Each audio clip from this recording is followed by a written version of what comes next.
My love Okay, for now Mega you're Man was my downfall. What's happening? Hi, Con. We're live, by the way. We're here. Hello, stream. Yeah, we're live. We stream. can't say bad words like fuck or shit or piss. I've been handling some stuff off stream. Also, you can look. We have our voice overlays. Hey, what? Whoa. Oh, let me Yay. see your virtual camera's currently blue squaring right now. Actually. Oh, okay. Oh, there we are. Yes, I see it. Let's turn I on the see virtual the- camera if you want to see it. This is what it looks like. Wow, crazy. Oh shit, nice. This is what the stream looks like. Yeah, we can finally tell Whoa. what's going on. Oh shit. Look at this Nah, production value. I need to follow suit. You Googled this browser overlay, didn't you? I got the same shit going on. I forget which one I use exactly, but it It's works. probably just like the official Discord one. It's called Discover Overlay. That's what it's called. I use Oh, that. okay. It works. I think it's like a Python something. I'm not entirely sure. I didn't look much into it, but it works. Doesn't Discord give its own overlay? Or am I crazy? Yeah, they do. It just looks really similar to this, honestly. It's Yeah, based off the literally. Discord overlay. It's because the Linux client of Discord doesn't actually have an overlay. No. What? Oh. Yeah. I mean, the thing is, it shouldn't. Oh no! I'm not talking about that. There's a official Discord Streamlabs overlay kind of thing, Oh, Interesting. and it's just a browser window, right? So you just stick it into your browser plugin, that makes sense. browser source. Not is it source? Yeah, browser source. Oh, I can also turn on automatic input sensitivity since we're not gonna be broadcasting audio. All right. Yeah. I think that should work. Test Yeah. test. Hello? All right. Okay. Yeah, I think we are all good. I mean, Levels. we're here. We're just gonna be hanging out. I don't know if the stream. I don't think we're gonna push music to the stream. No, because some people might want to play their own music. Right. Wait, is this the last event for? I think so, right? This is the Semester's last over. event of tonight. Yeah, but not the Oh. last event of the event. We got some good shit coming up tomorrow. Yeah. That I Yeah. have shared. Skull but Girl! Go goals! Third Woo. strikes. I almost said Sailor Moon. Sam Show. Guilty Gear. Melty Blood. What's guys Guilty have Gear? Sam I Show? only know Skull Girls. Oh, Guilty People Gear is enter a Sam fighting. Show? I know what Guilty Gear is. Do people enter Sam Show? Like 3 people. Hopefully more people are into. Let's But I don't go. think. Top 3 already. Honestly, that's Yeah, pretty hype. dude. I thought that game was dead. Sam Show 5 Special, not Sam Show 7, the actual dead game. Sam Wasn't Show it 7's Sam a Show- very unfortunate case. Yeah. Wasn't it all like the old FGC players playing Sam Show or something? No, not Old game. really. It was kind I of a don't think mix. so. There was a lot of people playing it for all sorts of different reasons. Man, I thought- I did not get that game because the last SNK game before that was KOF 14. And I was Yeah. like, nah. Yeah. And then the pandemic happened. It's like, okay, well, never mind. Yeah. But, But that's happened for so many different games. And that's gonna True. Rip Grand Blue. yeah. Rip. Rip. Sam Show 5 Special is quite fun though. And I guess I like that series. Of all like 2 games that I spent more than an hour in, I have enjoyed. Yeah. But that's kind of besides the point. We're gonna be moving into the main bulk of this sit down podcasty kind of thing. You got Oh, your boy. written questions? I don't have written questions. You kidding me? I Think I know prepare? you don't. Who No, prepares fuck for that. interviews? Nobody does. I do. What not the worth fuck? Sorry, interviews, bro. But we got Castdream and Irregulars, both former club officers, both graduated. Mhm. And I'd like you to quickly introduce yourselves. Basic rundown of what you did in the club. Nothing more. I guess I'll go first. Oh, Right? yeah. Yeah, go So ahead. I'm Irregulars. I was president of PGN from spring 2019 to summer 2020. And in that time, I ended up becoming the coordinator of esports and the guy who did all the esports for NYU. That's about it. Oh. Yay, clap. Yay. All right. yeah, so I'm Castdream or Ed, and I ran the NYU Smash Ultimate scene for the past year. But to be honest, because of the pandemic and everything, and just how Smash Ultimate works relating to NYU, I didn't really do much, to be honest, on that front because like we couldn't really run tournaments. So Mhm. I just ran like once in a while I would just do like friendlies events, and when I could I would do like tournaments over winter break. But yeah, that's pretty much it for that. And before I did that, so before the whole COVID stuff happened, I was a prominent player in NYU's Smash Ultimate and previously Smash 4 scene because I guess it was kind of the same thing. Mm-hmm. And yeah, that's pretty much it. Nice. Kong, just uh, I think it's more for PGN interviews for us to do this. Should we introduce ourselves as well? Because Oh it's yeah, gonna it's be a like very quick rundown. I yeah, guess. I don't know. I mean, I'm Kong, Give us some Khan time. Mikan. Also go by a few other names, but I don't want to really repeat them. Um, I'm current president of the club, though it's gonna be changing next semester, or actually after next semester when I graduate. Uh, just run FGC stuff. That's why this event is here. And I'm Moss, Matt, Matthew Robo if you prefer. I don't. I made the graphics for the PGN branding as it is right now, and I made the graphics for like this event and all that shit. I guess I showed Kong how to play fighting games. That's kind of important. Yeah, that's true. What was the first Yeah. fighting game Con played? Technically, Melee, if you want to count that. Oh, Well, like I guess before- like whatever Matt like taught you. oh, it was Soul Calibur 6. Like Soul Yeah. Calibur. Oh. I think I Yeah, I touched made it- Uni for like 2 seconds beforehand. I was like, You did? I was like, wow, check out this game. You check out seem this like game the that I kind of don't guy- understand, you know? Yeah. You seem like a fighting game enjoyer, and I was right, but I had the timeline wrong. Yeah. That's it. All right. We did our introduction, so when the shit gets uploaded to YouTube, people are like, "Oh, those are those voices, right?" And we Right. have our little marks left on Back. history. Number 4. All right, now we can get back to y'all. All right. So what are we gonna talk about? Yeah. So a lot of these Hollow. feature interviews, we were talking about like the general broad histories of the club. In fact, Oh, it was boy. Boy. kind of started to catalog a lot of the history of the club since it's all pretty much forgotten. It's not very well archived. So Yeah. It's all lost to like YouTube VODs and Facebook posts, I guess. yeah. A lot of it's kind of boring, tbh.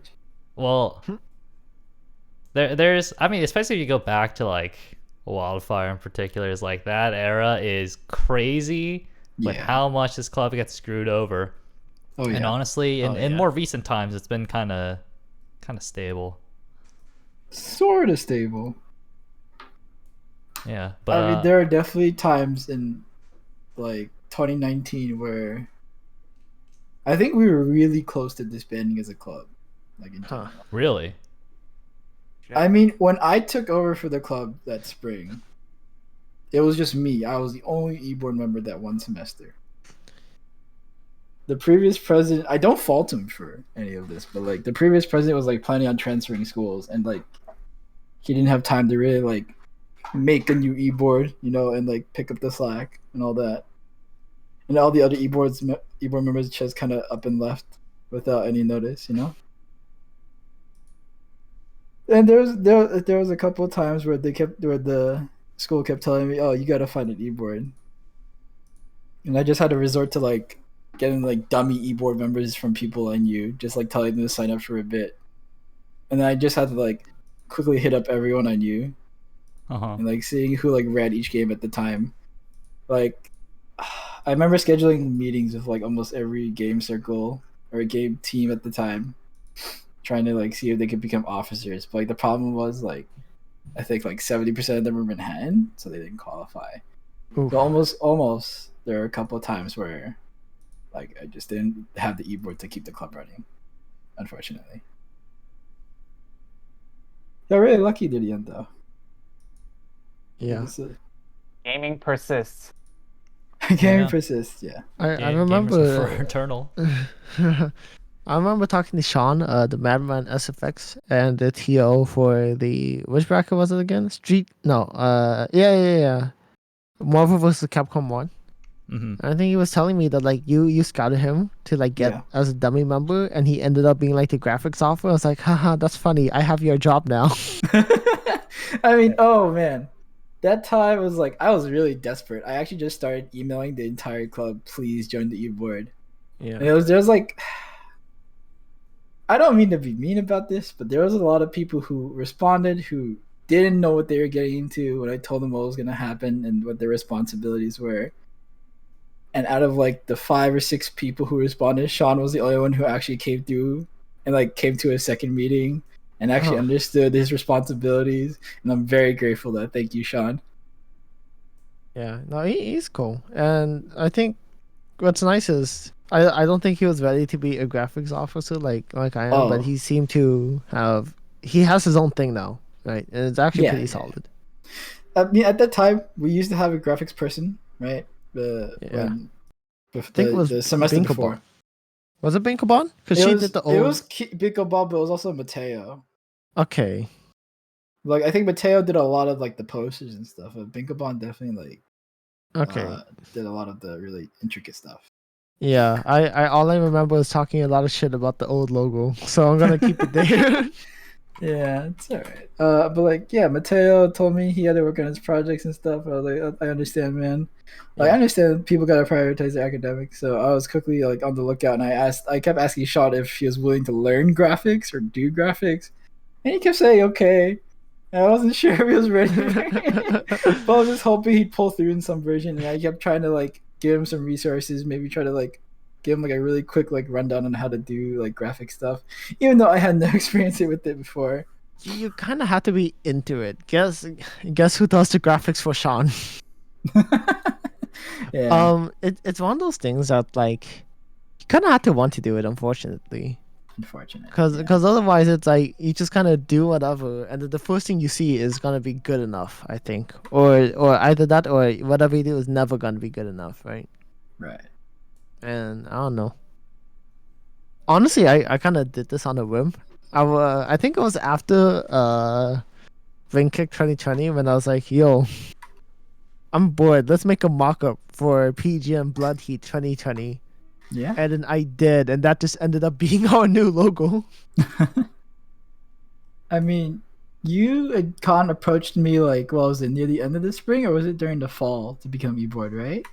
I never actually approached for e-board. Kong added me as Khan a did, dummy and then he roped member. you into it, and like Yeah. all of your roommates, whatever. Yeah. That was, Well, okay. Yeah. I guess I don't That was a really want to make blessing. this about me in particular, but the only reason why I ever joined this club or did anything was because I wanted to start up locals for the fighting games community, and I only decided to do that because I learned from like hearsay that there used to be a big fighting games community at NYU. Mm-hmm. So it was kind of there a was. revival of sorts. Yeah. The legend mean- of the FGC, basically.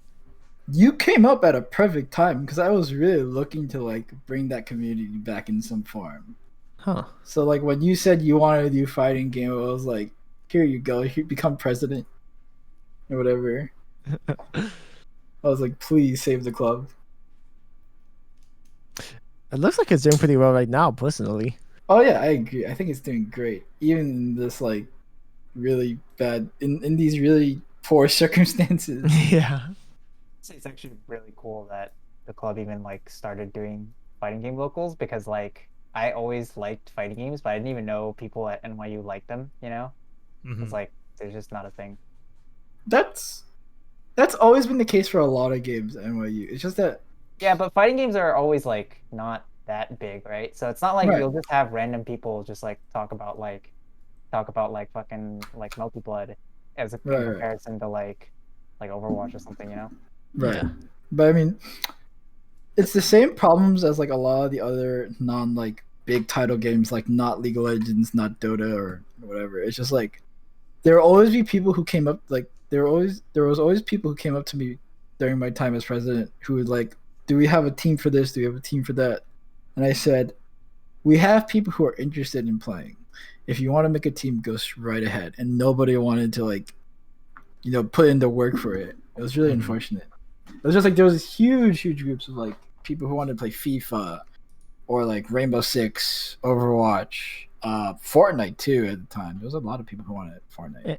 We got people who go in and they go like NBA 2K21, GTA Online, PS4 gamers, Xbox gamers, PS4 gamers, Xbox gamers. Right. Like I'm definitely not reading requests right now. Yeah, they'd always request these games and they'd be like, there's a lot of people who feel the same way as you, but someone's got to, do some of the work here because I can't just be the one making every single team for every single game, Yeah. Like I already had my hands full trying to stay in touch with League, stay in touch with Overwatch, stay in touch with, fighting games, Melee, Ultimate, etc., etc. And then I was also like, at the time, like, there was like outside organizations trying to get in touch with us for like sponsorships or like collaborations. Like Dignitas was big. Like Team Dignitas like set up a building in New Jersey, and they kept asking us if we could like come over. And they were doing promotional events and all that. And I had my hands way too full to try to like make teams for other people when that was going on. Shouts to that what is it? That 50 Bowery place with the golden toilet. Oh my god, OS Studios. Yeah, OS. I've never been to OS, but it's like there's so many events running there. Sometimes it's nice, but it's a good place. The venue fee is extremely pricey. The venue fee is pricey, but they've always said they offer like free food or something of that sort. There is no free food. I will. Is it not free food anymore? Like that is capped. There has never been free food any of the times I went. You definitely have to pay money. Maybe it's not free anymore, but like before OS Studios opened officially, like they had like contacted me directly to like talk about like demographics and like who would be willing to show up to events and how we could like bring NYU events over there, etc., etc. And we had these talks for about 2-3 months, and like one of the biggest thing I don't think this was one of the biggest things. Like they said one of the like, big draws was that they were gonna have like good food at events because they had their own bar. Well, like, they certainly have their own food, but is it free? No. And also like, dude, it's literally like in the middle of Chinatown, so like you can just go outside and buy food. Exactly. Like, that's not really a good draw, but right. They did say they were trying to offer like discounts or whatever to like ticket holders. I don't get it, but like. And okay, I'll tell you the real benefit of there. Okay, so you can the toilet's gold, and you get a cucumber water. Yep. And you sit in your DX racer. Okay. I don't think sitting in a DX racer is a benefit, dude. That might be okay. Well, that's a downside. There you go. I mean, in a lot of ways, I don't mean to be mean to them because I think they really try to like appeal to the community and try to become like a new spot for the community, like as in like in general like Smash and fighting games in general. But like, it definitely felt like one of those. It definitely kind of felt like it's the same principle as kind of like gentrification.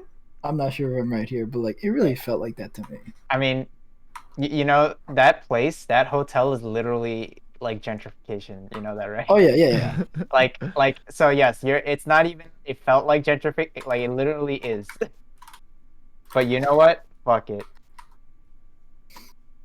I mean, I won't lie and say like there wasn't a need for like an improvement in like fighting game hotspots or whatever, or like community hotspots, because like the pre-existing ones at the time were not like hitting all the check boxes, like Xeno is great. It's just that at least for the Smash scene, they certainly hosted a lot of stuff, but like it's really like it's not like they were doing anything that wasn't already being done, Right. It was just like their venue was like they just like tried to like I don't know. They try to give pot bonuses, and like that's why people would show up. And it's like, Right, oh, like they have nowadays. name, reputation, recognition, and all that, you know. But like, I don't think their venue is really up to par with like what people are looking for anymore. Sounds very esports.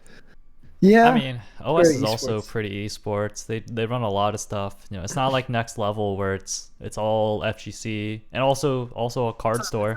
It's just a LAN center, pretty much. Yeah, in some sense, Like yeah, it's a license. it's a bougie LAN center. Right.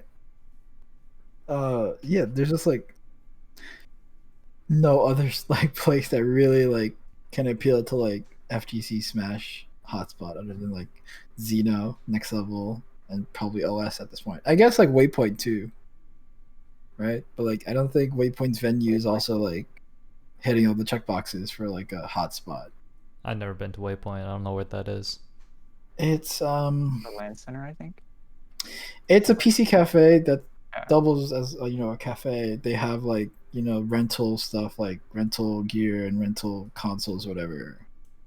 Yeah, they Like, hosted Smash events before the pandemic. yeah, they had great Smash locals like up until like quarantine or whatever. It's just like it was a very narrow. It's like a very thin venue in some sense.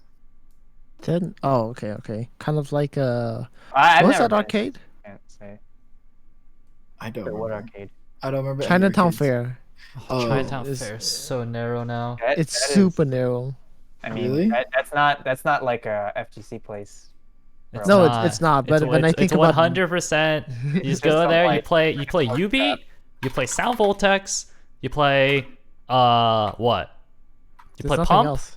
You play Oh DDR. yeah, there's dance. Yep. That's it. And That's all go- you go and there you for. leave and eat food. Like, but yeah, the Waypoint venue is probably as narrow as you think it is. Like it's too packed. And there's like they can't even use more than half the space for like Smash when they have a local. It's kind well, of they have to run the LAN center, don't they? right. They have to run the LAN center, which I completely understand. That's their main business after all. I definitely it just to me it feels lacking as like a good venue. What You you know, want from like a venue for events? what I want from a venue? It's just like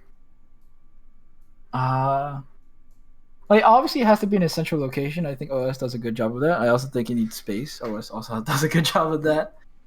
I think the quality of like its services, like the PCs or the monitors or whatever, controllers or rentals and all that, bathrooms too. Like this is such a weird point to nitpick on, but like the Xeno bathroom is like not a great bathroom. Right. Well, you know, I mean, I don't know. Like, there's only so much you can do for stuff like Xeno. Like, unless you have like all that money, like with OS, it's not gonna be like perfect. Right. Like I understand like Xeno needs to save as much budget as they can to like provide other things like monitors. Provide like so they can exist. You know. It's Yeah, like, exactly. Like it's renting. Imagine renting that place because they're not the primary owner of that. yeah, venues. exactly. It's like expensive because it's like Chinatown. Yep. Like even though like I don't really like OS right now, it's like it's kind of necessary for if the community wants to keep growing or like at least be stable. What does OS stand for again? Because I keep on Operating hearing system. It's literally what you say. Okay. It's literally what it sounds like. It's operating. I no, I was thinking option select. Oh no. No, they're not. They're not that FGC centric. I know. I just figured it would stand for something else, but my operating mind autopilots to one. Like your school class operating system. Yeah, that makes more sense than my autofill. Yeah, you know what? To me, if you say OS, I can only think option select or operating system. So it's one of the two. Yeah. I guess moving back into more like PGN history and stuff like that. I mean, both of you guys are I guess mostly Smash players. At least maybe formally, maybe not anymore with how things are right now. Especially since it's just so hard to play online. You're But right. I guess I kind of want to cover some of the basic history of the Smash 4 scene, and especially into the transition into Smash Ultimate.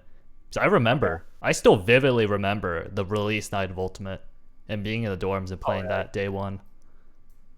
I think Ed can How- definitely what answer was this better than How me. was I that the release night? See, Were because the we? thing is, for me, Smash Ultimate came out like 2 weeks before the release. Right, Because, you got the no, I didn't get it, but someone yes. someone in our scene definitely got it.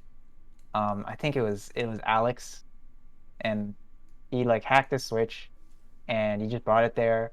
So one of like I think our last fest, and we like all played it and stuff. And I also got the game like 2 days early because like I got it like from like Video Games New York. But anyways, yeah, I think I want to say that the night that it came out, there was definitely a release like fest, and like it wasn't as many people as we thought that would show up. And like to be fair, it was like literally the week before finals, so it's like that's fine. But then the semester after, like the very first semester, when Ultimate was like the new game, like our entrance numbers like quadrupled, like literally quadrupled. Like we were averaging maybe like 10, 15 entrants, and then we were averaging 50 to 60. Like it was pretty ridiculous. I mean, that was like, I I I feel like I can never really quite grasp the size of the Ultimate scene, how quickly it grew. Because I remember it was just like, okay, that one time I went there just to chill for it was one of the variety weeks, and there was like maybe like 20, maybe 25 people there, just kind of just hanging out. And then I later hear like, oh, we're pulling 80 people for a monthly, and that's like, It's actually ridiculous. Because like the thing is, before Ultimate was the main game, when it was just Smash 4, especially because like Smash 4 at that point was like in its like last year, and I feel like at that point people really had a stigma against Smash 4 or something, because like Twitter was like all about like, man, I hate Smash 4. This DLC characters are ruining the game. See me in Ultimate, see me in 5 months. I'm like, all right, you're an idiot. But anyways, right? That's basically what most people thought about the game, and there's just like a lot less people showing up to the events, and our weeklies were pretty much like you knew everyone at the weekly. Like you showed up, you won round one, and you're already like top five, right? But when ult when it transitioned to ult, so many new people started coming in, and it wasn't like just like NYU people. Like there was a tons of like people from like not even that like weren't even NYU students, that like just came from all different like schools, and we actually had to limit it to like, we wanted to say like college students only, but even then it's like we still got like 60 people, so it's pretty ridiculous. I mean, that's kind of kind of strong community growth you want to see in like any scene, and being able to Yeah. draw out so many people, so many strong players too, just from all over the place. Yeah, and I feel like that kind of growth wasn't even just in like the NYU scene. Like that's something, at least me as like a Smash player, like that's something I noticed like across the board. Because like I feel like there was so many, like the first couple months of Smash Ultimate, like regular Xenos, which is the biggest local in New York City, right? Even for Smash 4 near the end, that was like pulling in like 60, 70 people on a weekly basis, which is like insane for a local. But once Smash Ultimate came out, it was consistently like 100, like 20 people on a weekly basis, which is like ridiculous. And then I guess for all these tournaments, what it was like nearly, or maybe it actually was 2 years of Oh, you know what? I don't even remember what their original tag was, but Justin, currently Corvid19. Yeah. I don't even remember what their original tag was. Like that. Um, That's such a good name. yeah, Justin's Croissant? thing is Crow Song, and then he's like, oh, COVID-19, so Corvid is like a crow, so Corvid-19 or something. That's such a good tag. It's great. It's like all I can like identify them by now. But like what they were running the scene as the main TO for like what 2 years or so. All right, so actually what happened is Justin pretty much ran it the year, like before this year. So basically 2018 to 2019, that year was when Justin ran it. But the first spring semester of Ultimate, it was actually not Justin. It was run by SJ, who you might know. Oh, yeah. He just retweets a bunch of VTubers. Which, Yeah, and I get baited whenever I look at the PGN Twitter because I use TweetDeck for both of them, like- and I have them it's like very tweet- similarly laid out. just like And then I look in the feed, oh, SJ retweeted this art. This is good art. And I accidentally No. like it on the PGN account. Oh, it's not an accident.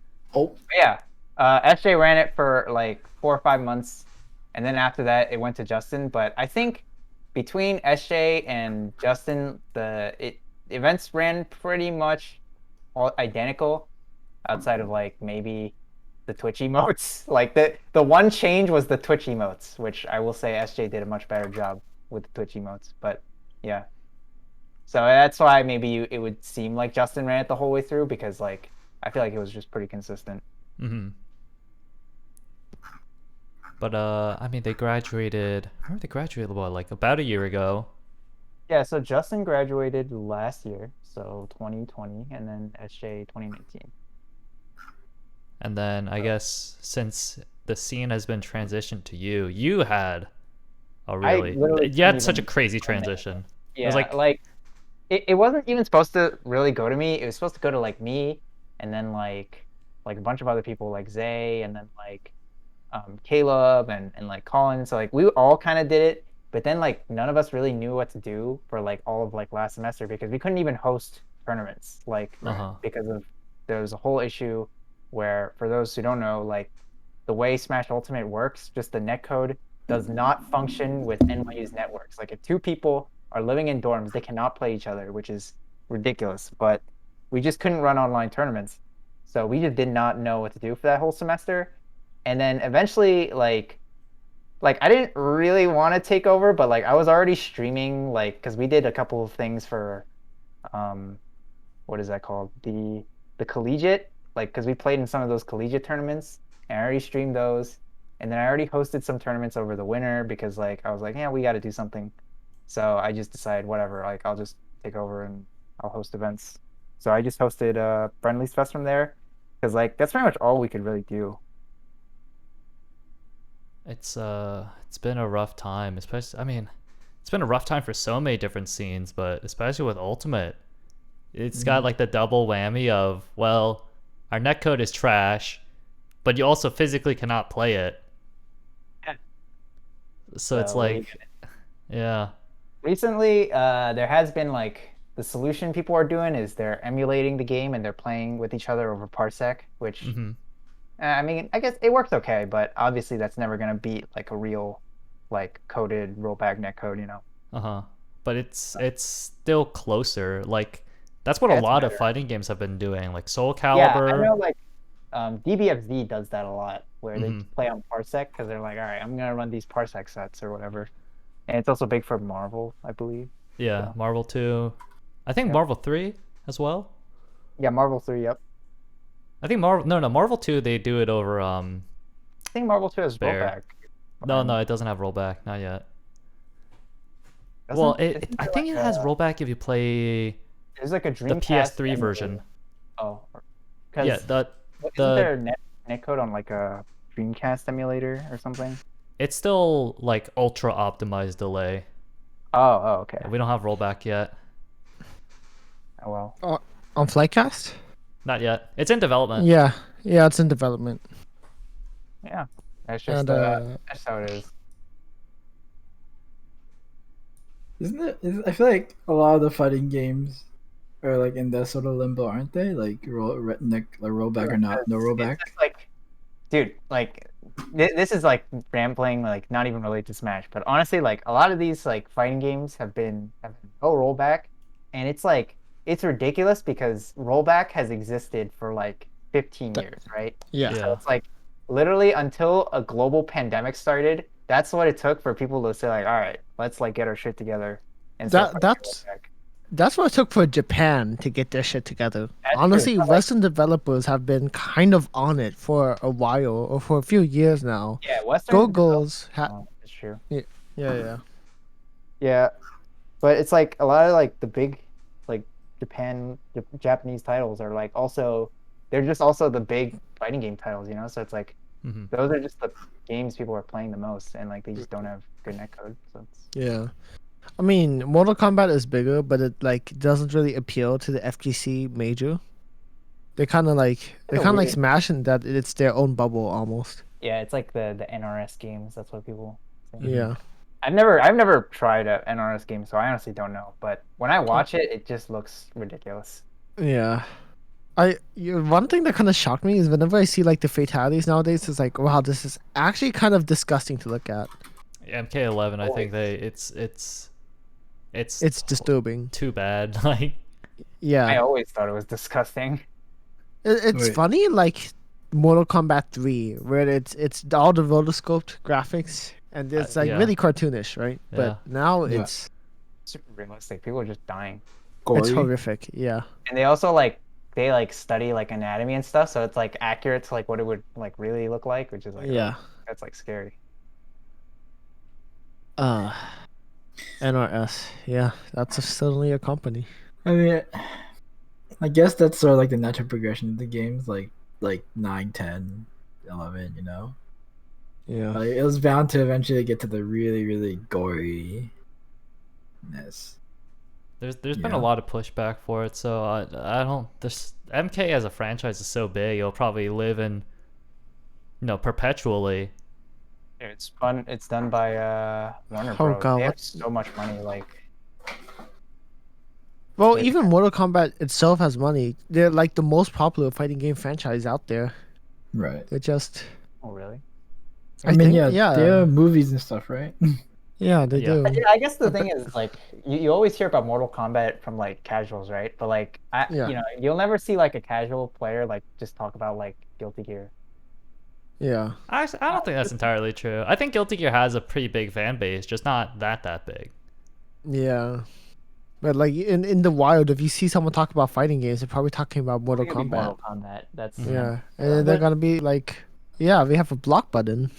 And it's I gonna mean, be like, oh, it makes sense. Like I think like the Mortal Kombat, yeah, like they have a lot of money, they have a lot of marketing, they have recognizable characters, like they have everything they need. like the yellow ninja, blue ninja, a green ninja, and I know everyone wants green ninja, but green ninja is not in, I think. Notable mechanic, fatalities. Like, oh, I can Yeah. see Oh bloody yeah. thing.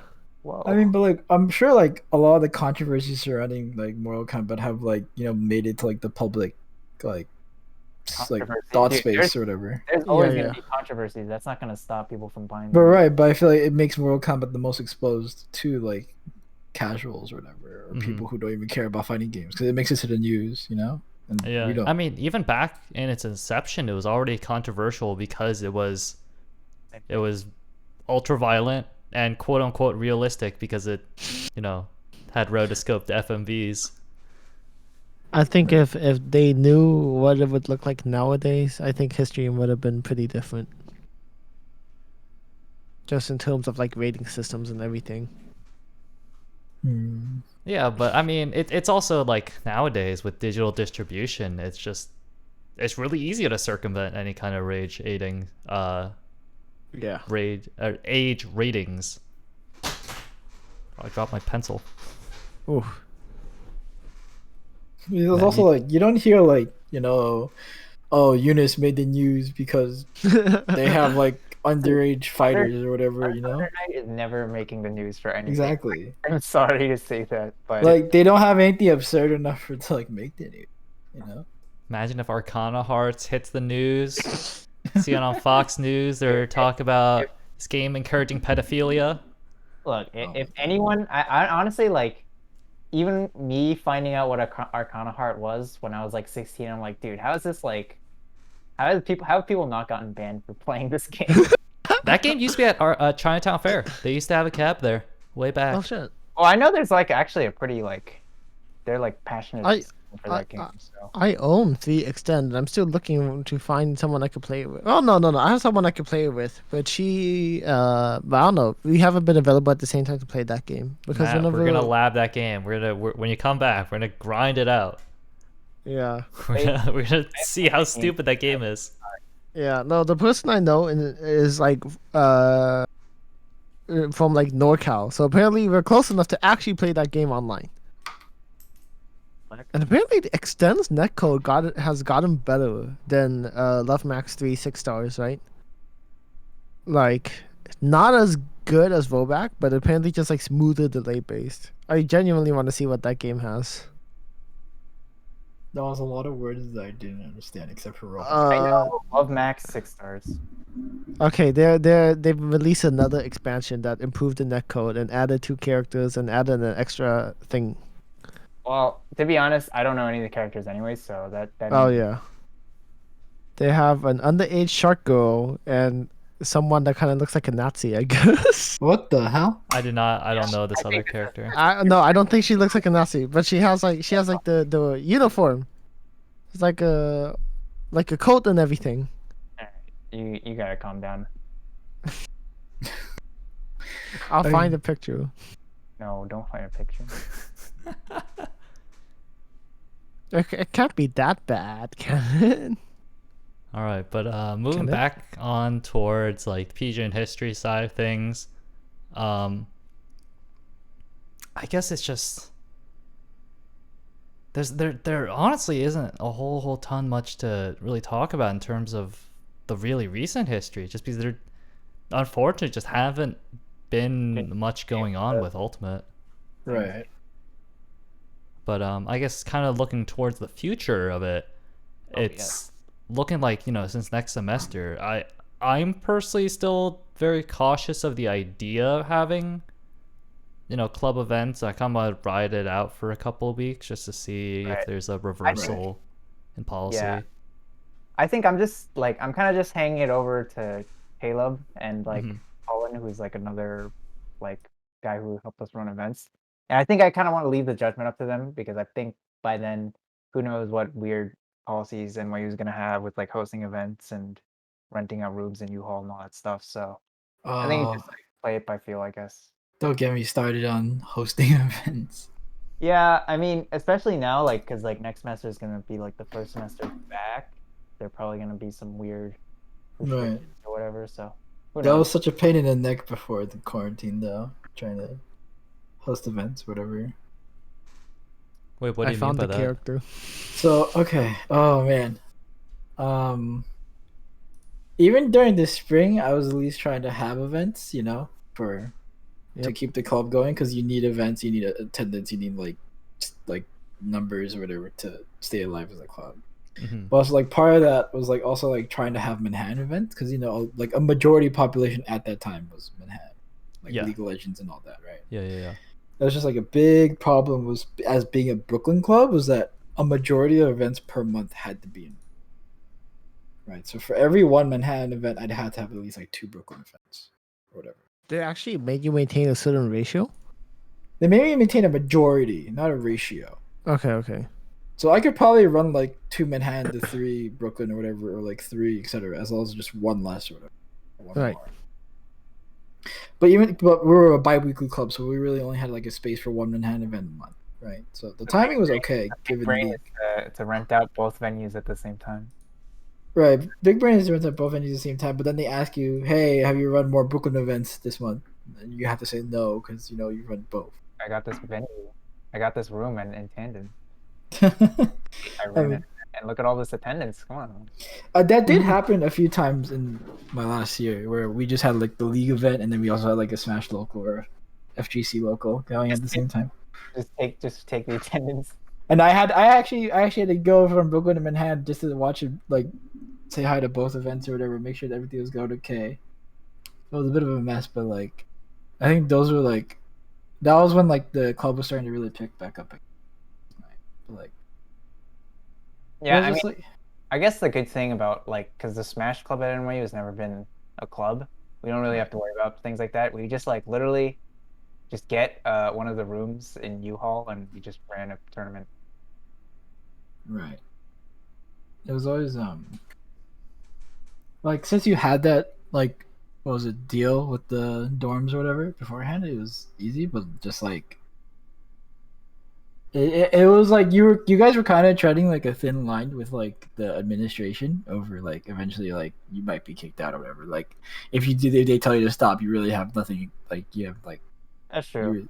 you had nothing else to do or like But But I think no at that options. point, I would just try to rent out another room, to be honest, because Right, like it's not like we're an organization anyways. right. Like from my perspective, like back when I had not like got all the club like the smaller groups together, I was like seeing all these numbers of like events and like Melee and Smash. I immediately went to you guys first because like you guys had these events that weren't being counted as events, and I immediately wanted to like put them down as official events. But then the problem was like your events outnumbered our events like 2 to 1 at least every month. So there's no way I could register everything. So I just had to register monthlies for the most part. And I was just hoping that'd be a boost to like numbers, but like they're really on my ass about like why are all your better events in Manhattan? And like, what do you want me to do? Oh my god. Like, it's like all the majority of the majority of people who play video games happens to be in Manhattan. There's like 9 more schools in Manhattan than there is in Brooklyn. What do you want me to do about it? I mean, like it's just a numbers game. Like no shit. There's gonna be more people in Manhattan. Like there's just more people. Like It's stupid enough that there's only that our club is really the only video games club officially, right? But like, it's something that appeals to the entire campus overall. Mm-hmm. Yeah. And for like the last year and a half that I was president, I kept trying to petition someone to like see if we could like become all campus, and they just kept saying no. And it wasn't like a straight up no, but like they said our only option was really like you have to like disband your club and then reapply as a club in Manhattan. And he said there was like there was like a wait list of like years. What? Yeah, they told me there was a wait list. Like there are other clubs that were also there are other groups that also wanted to become clubs. So like if another one of those clubs grabbed like the video game club status or whatever, then it was like shit out of luck for me, you know? There was nothing I could do about that. You know, I feel like we need to change the name of this from PGNterview to NYU NYU Anonymous, NYU Vent Session. Oh, it's like whenever you ask. Okay, I think as like someone who's like worked as like e-board for at least 2 of the most popular clubs in Brooklyn, and it's like I've seen my fair share of NYU's a jerk to students, like a lot of it, and like I've seen a lot of like history of it, especially with like PGN and polyanime or whatever. It's just like what do you call it when a group of people like join together to complain about one thing? Not a roast. It's not a roast. The roast is friendly. We're all kind of bitter. protest or what? A protest? Yeah. What? No. Protest is too strong. We're not protesting shit. So strong. Gotta find the middle Like- ground. Like a consulting thing, you know, like Alcoholics Anonymous, or some shit. An intervention? I don't think that's the right one though. No, that's not the right one. But, like, Counseling what do you- group. Counseling? Yeah, I guess. Yeah. That's what it is. This is the NYU counseling group. Sure. But yeah, going back to like how NYU is being such a pain in the ass for all clubs in general is just like as like the 2 like most like non-serious clubs and like the most like I guess we're not I don't know what the 2 most non-serious clubs like I think they're like the 2 most like relax like We're get the like 2. not do work clubs or whatever. I we're don't the know what you call them. 2 social clubs at Tandon, right? I mean, Yeah. there's other social clubs obviously that like do a different job of social. Yeah, but but like, I they, feel they like, always have like the word engineering in there. Well, Like yeah, there's not they- just a we Muslim are the club. only There's like a ones. We're the only ones that are completely social, completely for entertainment. The Yeah. other ones still have the guise of furthering a career, right? Right. Stuff like I mean, this isn't to put anyone on blast, but like Yeah. no. you know, the chemistry club is really one for like chemical engineers. There's Right. the actual like Society of Automotive Engineers, and there's all sorts of stuff. You know, pre-med, space exploration, etc. And it's like those are all effectively professional societies. PGN, Poly Gaming Network, and Poly Anime Society are the only ones that are pure entertainment. We don't do anything else. We don't care. We are here to hang out and have a fun time.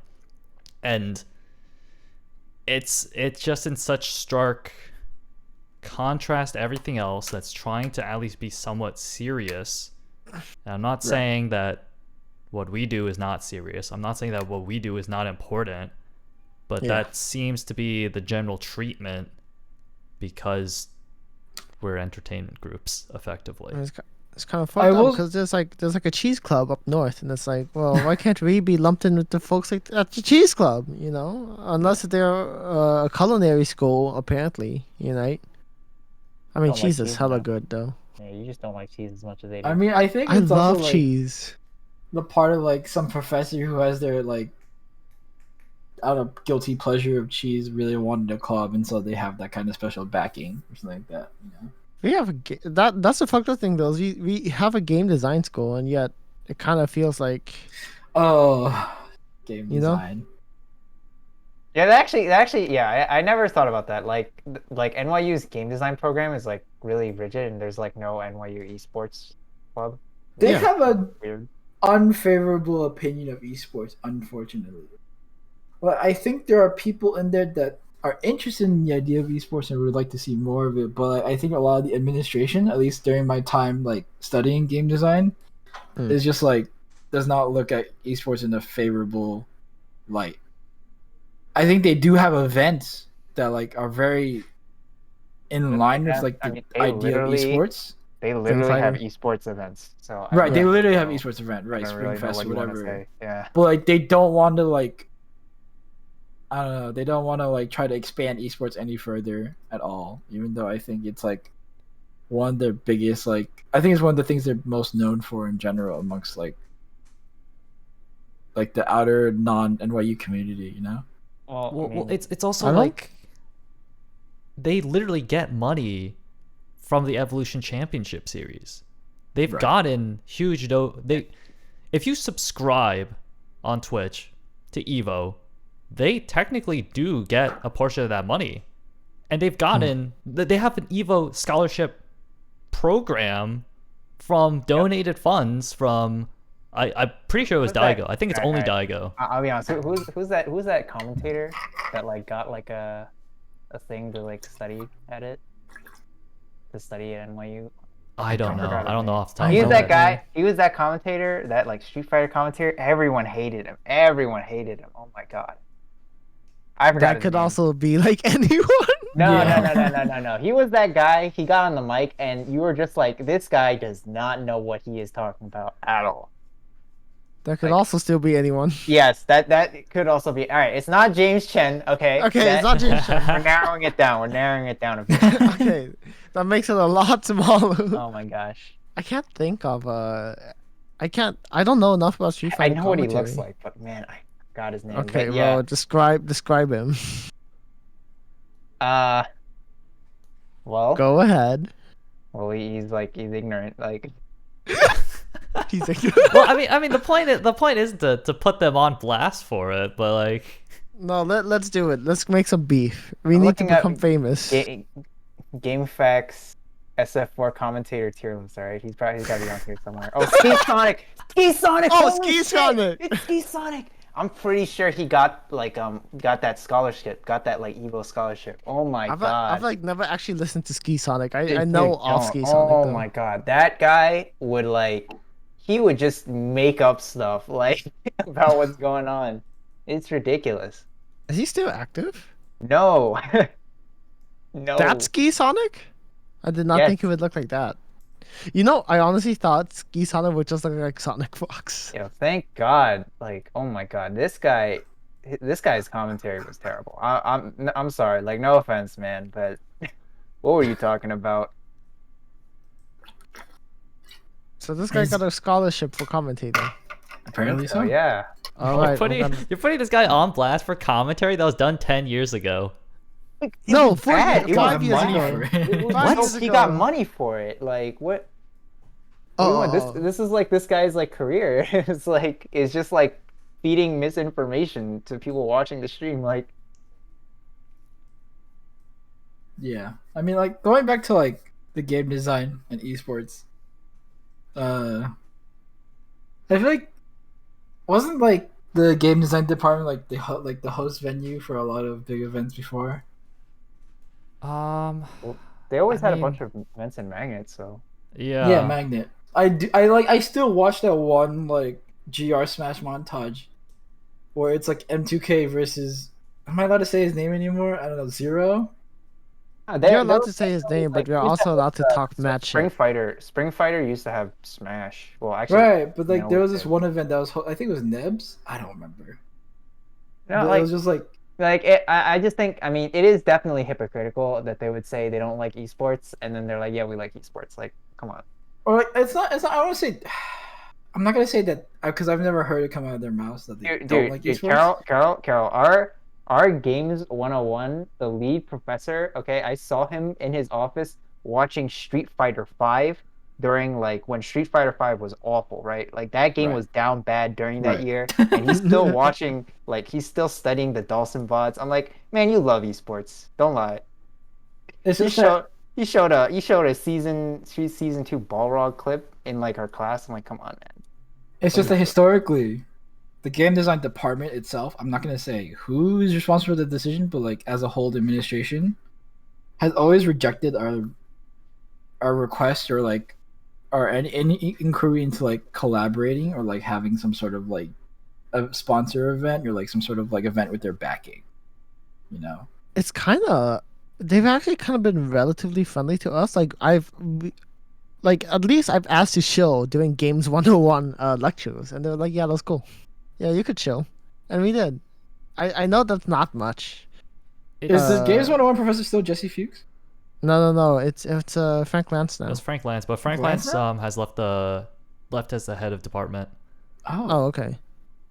wow. I think a few years ago, back during our freshman year, Crazy. it was Chris Pratt running it, right? Right. Because I Chris remember Pratt Gav, Mary and talking about. oh, it That wasn't guy, Jesse. It was like dude, that Chris Pratt, it yeah, was that Chris, guy, but like yeah, Jesse that did like come in from time to time. My bad. Okay, because the thing is, Chris Pratt fucking like dude, he ran loves Spring fighting games. Fighter. He Right. literally loves fighting games. Like, Yeah, Yeah. I, I think they're just like they just don't like what is it like the big like esports titles or whatever. yeah. I mean, I'm one of the Yeah. people who kind of go like, esports is kind of different community wise than fighting games, right? Well, that's just because I mean, there's no money in fighting games, or else There is no there would money in be it fighting would be games. like a big esports thing, you know. Yeah, Which I mean, there's downsides and upsides to that, I guess. money is a pretty big upside, but there's some things that look a little bit suspect from the side, I guess. Well, one of the problems with not having because fighting games don't have that kind of administrative like overlooking, I guess. There's not as many like rules, which is like definitely more of a bad thing in some cases. It's not even that. It's just more like, okay, this is really fucking biased. Oh, You can say, sorry, I have this playlist on. It's basically that when it comes to esports, it sometimes feels like the people who are in it are in it for the money, and the people who are playing fight. Look, I fucking play a poverty game. All right, this no, is like, Actually, no, that's you don't. true. You don't have the No, that's right very to call true. Multi-Blood a poverty game. I feel like fuck, that's I not. don't. Right, you're here. Okay, you play a poverty game. I play a borderline poverty game. I get to call it borderline. Well, All right. that's like a I mean that's like a FGC like conversation that comes up a lot, and like Yeah. honestly I don't blame people for like playing the game that has the money injected into it because Mhm. Oh like yeah. first of all like obviously that's just more profitable, like you're gonna win more money if you win a tournament, like of course like you're gonna play that game, but also like what is it like you just get so much more respect, like you play a game that nobody knows, you win a tournament, like you There's know no clout. Yeah. like 20 people Right. cheer and like that's it, right? You win Evo in Street Fighter Mo 5 and you're the man, right? You get the You get top ESPN 8. get the You get top 8. ESPN get the ESPN article, Mm-hmm. you Yeah. know, Red Bull gives you a plaque or something. TSO You hits you up. get a documentary, you know, like there's all this crazy stuff, right? You're never gonna get any of that if you win a Sailor Moon tournament. Yeah. Like it's just not gonna happen. Yeah, but I think it's also worth stepping back and looking at the big picture. You know, I think chasing the competition and chasing the clout I think makes sense. But when you're someone like Hook Gang God playing DBFC to get that guap, and then you also have to realize you're gonna make more money by streaming for a living and making YouTube videos or whatever than You going don't out have and to playing tear your- tournaments. You don't have to fucking tear your hair out. That's You don't actually have to suffer. that's the realization a lot of like bigger esports games players have as well. Like Yeah. Yeah, a lot the of people Shroud, who are playing great like, example. Yeah. people who are like longtime like competitors in FPS or MOBAs, like it's just so much of a toll on you to like practice these games for like 10 hours a day, and then you just lose in a tournament and people just like make fun of you on Twitter, and you're like, man, like I am just going to stream. You kids are going to watch it anyways, and I'm going to get thousands of dollars every second. Right. So There- why there- not? There's like There's so many one good examples. or maybe like 2 or 3 FGC retirement homes, right? And then which is what Final Fantasy 14 is the first Apex FGC Legends. retirement home, All right, right? calm down, Carol. And then No, you I'm just- have We're in the prime. and then you Apex have Legends. Apex Calm Legends. down. Okay, Yeah. maybe is Apex a lot FGC of the, retirement a home? lot of the Apex old is big, TSM man. A lot of Okay, the old okay. like league players that have retired a long time ago are now playing Apex. Okay, Bro, and it's then my it feels retirement like home. shmups are also kind of like a weird FGC retirement home, but maybe that's just because of the environment I've doused myself in, right? And then there's an FGC retirement job, which is when you're done fucking competing, you're like, I'm just gonna stream. That's easier, and it's just like better. Why the fuck would you? Alright. I mean, look at Hot all these take, like I don't streaming think you houses. should- Yeah. Oh yeah. Like offline TV is a great example of all these retired people from like whatever it is doing streaming. I feel like offline TV is like a disaster, to be honest. Wait, I is think it? What's going on now? There's been a lot of controversy, but I think they've managed to like stay afloat because throughout all of it. So I give it props to them because they still have a lot of big names. Got Michael Pokemon. Reeves. Michael Reeves, Pokemon, Scara, This Guy's Toast, Lily Pichu, who else? I don't know. Honestly, I mean, you can do all that the house stuff. Just do it with people you trust and not like random Right. Yeah. other streamers. You know. I mean, with the people like the controversy, I'm not gonna go into it that much because I don't think we should even talk about this. But like, Related. there were people who just have also be from like retired streamers, retired content creators, or whatever, trying to do more, or whatever. Like in that house, only like what 2 or 3 of them have actually had like a pro career. It's like Scara, Disguised Toast, right? Am I right? Huh. Like the other 3 were just big okay, Lily Pichu and Pokemon were like part of that like League Asian girl circle, whatever. Asian girls. Like that was a big circle in like old League. You gotta Legends. calm It's down. just- You're going. I'm not capping here. There's a bunch of just like You're not capping, but you're going off topic. that's true. I like going off topic. But it's Alright. like yeah, that's also like in a way in the retirement home, even Yeah, if talk people there about, weren't pros. Talk about Lily Pichu's fighting game skill. You know, I think there was some point where she actually was playing Smash. I vividly, not vividly, but I faintly remember her playing with Myron or something. With Myron, Yeah, yes, Myron. with Myron. And that's like, you guys don't know who Myron is, but like, it's No. just funny if I say that because Myron, he's funny. Okay. He plays Olimar. That gives Well, any that- context. Now that is that funny. gives no context. He's just like, he's like a big white guy with a beard, plays Olimar, and he's very gamer. Okay, He's very gamer. Oh, don't Yeah. say that. he's very gamer. Is he racist? Does he tell I anyone to don't- kill I themselves? mean, he hasn't done any of that stuff, but No. like, Okay. but like his replies to people on the internet are very interesting. Yeah, the way he And then, like interacts online. he kind of is- just became like a meme, to be honest. Yeah, I guess that's neither here nor there. I guess.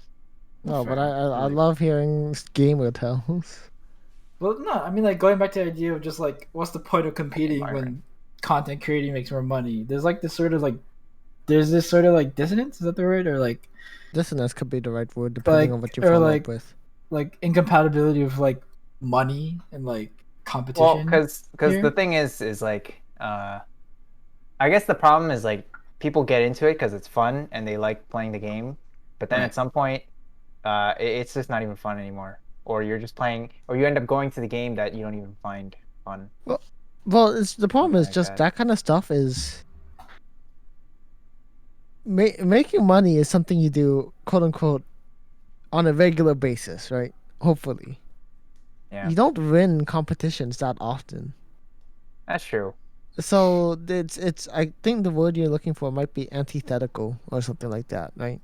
Well, I mean, Because if you're Well, an esports player though, like for really big games, you do get like a salary and all that stuff. But like yeah, even but then, that's because you get a salary. You don't make that money from winning. You make that money from sponsorships. right. Yeah. But like the thing is like I think for a lot of those people, it's just like the drive to like really be the best is like not really that big. So it's like, why would you, stress yourself out over having to play this game so much? And like, you don't really care that much about like, winning these tournaments and stuff. Like, let me just stream then in that case. I mean, a lot of like the esports dream sky quotes is like people becoming the best and like having the drive to become number one. And I don't.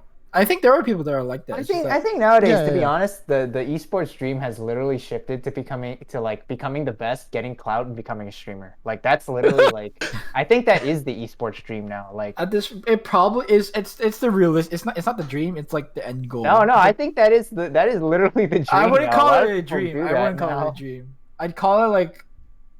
I call it like realism. I don't know here. It's like Dude, The people esports dream legit and the be thinking esports that now. reality. I mean, esports dream is just something like the fucking Well, also, companies I think the sell the to. esports dream, it's not something that really is attainable through like fighting games. It's Yeah. not. No. Yeah. You're never gonna fucking make money from these. I mean, even regardless, if you want to look at traditional esports, if you want to look at League, Counter Starcraft. Strike, whatever, like the chances of you getting signed on anything is really slim. And if you want to get signed, you need to get signed at a really early age. Like ideally, Yeah. either in high school or fresh out of high school. Right. You don't need to be Jesus signed Christ, at a that's really young. early age, but for the way for you to get signed by these big organizations, the only way to do that is you literally have to be like the best of the best. Like Yeah, there's no yeah. other way around it. Like I don't think age is that big of a deal, but like literally if you are not like top like 50 player like or at the minimum, right? Like there's no way you're getting on one of these teams that are big enough to support like living, you know? Well, Right. part of my insight on the age thing, and part of it is stuff that I've witnessed through friends, is like high school is a time when you can literally spend 8+ hours a day grinding whatever game you want. You will Right. probably And never have that I don't opportunity know. ever again. Like I don't know where that idea came from because like man, like some people take like hard classes in high school, man. I don't know. I mean, yeah, some people want to study or whatever, but like there are some who just want to also grind whatever game they want in high school. I agree. I kind of agree with Kanye. Like, I think the most free time you'll ever have in the first 20, 30 years of your life is high school. I have more free time in college. I'm just gonna say that. That's just I my have opinion. 100% I the mean, opposite. it- I've wasted so much time in high school, and I Yeah. don't regret it, but I also will say that I went to like a high school where it's like I literally like left my home at 7 and got home at like 5. So yeah, my high I mean, school started yeah. out 7 a.m., so I'd get up at like Um, 6. I mean, I have more Yeah. free time in college, but that's only because I'm spending it badly, right? It's. True. I mean, it's not just because people have also free time in high school, but like a lot of like the teams or esports orgs are just like kind of seeing like young people like being able to be the ones that are the most receptive to like adapting to Mhm.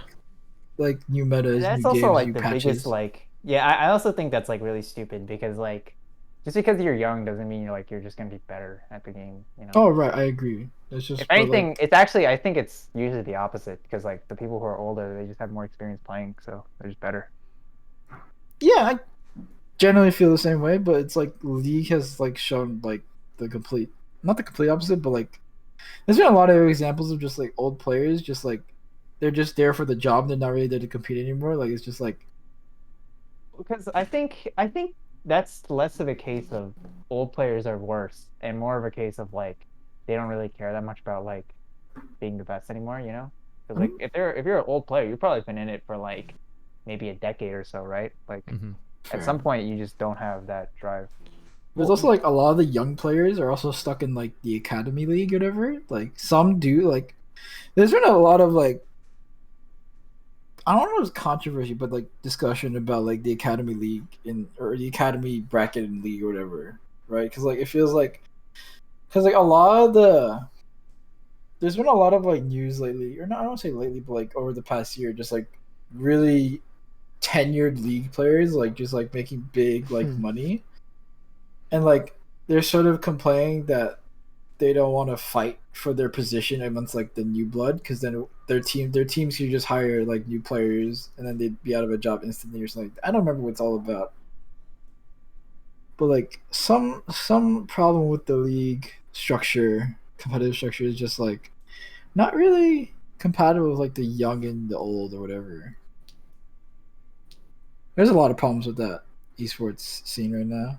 Well, I think that's the general big issue that most major esports scenes are going to face right now.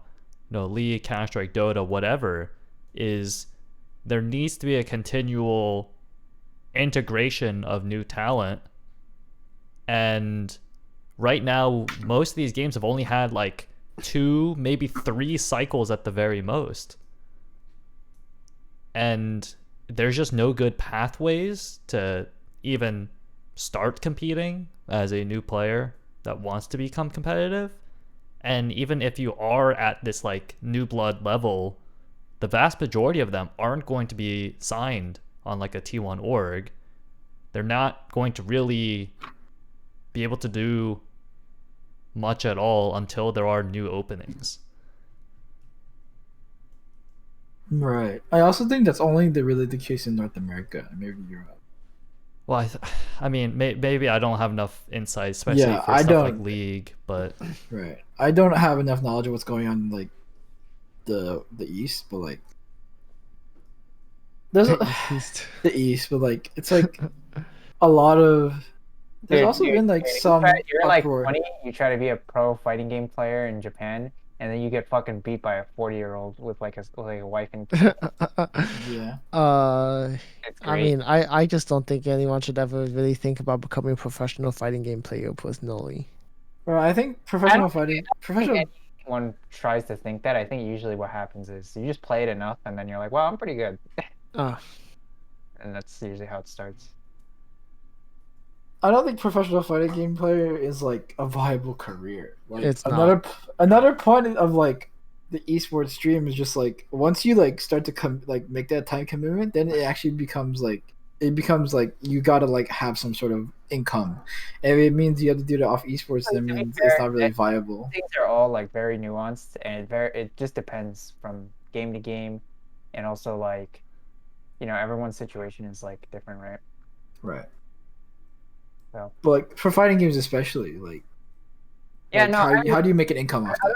Another thing is though, like I feel like fighting games because there's less, and like I don't want to be rude, but I'm just saying that because there's less people who are trying to go super hard in fighting games and play it for like 12 hours a day, it's definitely like possible to get really good, even with a job. Like you can have a job, play your fighting game at home, and you can still be a top player. And there's actually people who have done that. So well, but I think the real counterpoint slash issue with that is you're going back to a lot of the old school like late 90s early 2000s mentality of what would become esports, where you have to do a lot of travel to go to LANs or different conventions or really just any tournaments, and that's just not super feasible for a lot of people. Right. yeah, I mean the like I don't know how to say it. Like that's just what happens. Yeah, it's just like if you want to make the dream happen, You gotta put stuff in. you gotta make bank first. I don't know. You either gotta make bank or you gotta show you're good somehow, if only at like locals or something, and then maybe people get you up online, and then Yeah, if you get lucky and get noticed, sure. yeah, if you get noticed, then something happened. But like, But for, I mean, you know, I don't know really where this is going, to be honest. Yeah, just become a streamer. Stream yourself in a hot tub. Yeah, whatever, basically. Yeah. Long Hey, we got story we got the short, new category. just But you can't, become a but you can't stream streamer. yourself doing real fighting as sumo wrestlers. Yeah, sumo That's not wrestling okay. in No, bikinis. no. Sumo wrestling's banned. Oh, is it? Yeah, it's That's banned. hilarious. I did I not know mean, that. according to like one Ares video, apparently it's banned. I imagine that there must have been a slip up, right? But hot tubs are cool.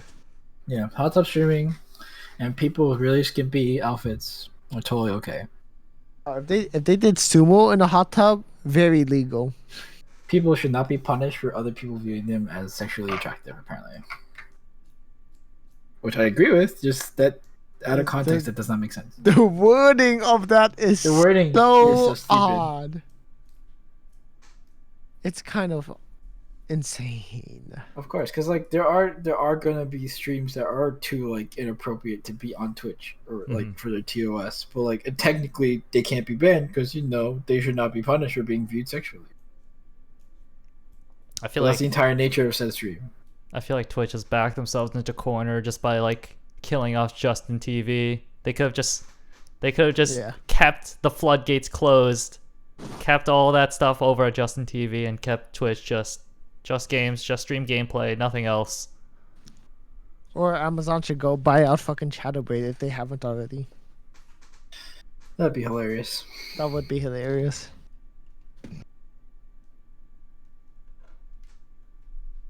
But I guess from one tangent to another, we're gonna reel back in towards like the PGN side of things. Yeah. Yeah. But, What do you call it again? Consulting group? Oh no. NYU therapy. The NYU group NYU therapy. therapy. That's the word. NYU group therapy. That's what we're gonna call it. Yeah, so I guess we're actually back in this is like probably the fourth time for the club now, but we're in the process of trying to become all university again. So I don't know if this process has ever changed, but for us apparently the Student Activities Board, which is the overarching organization that oversees like all the all university clubs, they have a form you basically do to verify that you are like eligible for becoming an all university club, and that's supposed to be in like late summer, early fall or something like that. I don't know if this process has changed, but maybe we can become all university. I have zero clue. It's also particularly stupid knowing that basically all clubs at NYU have I mean, Carol, you probably know this, but they have a minimum required amount of events and other stuff per semester.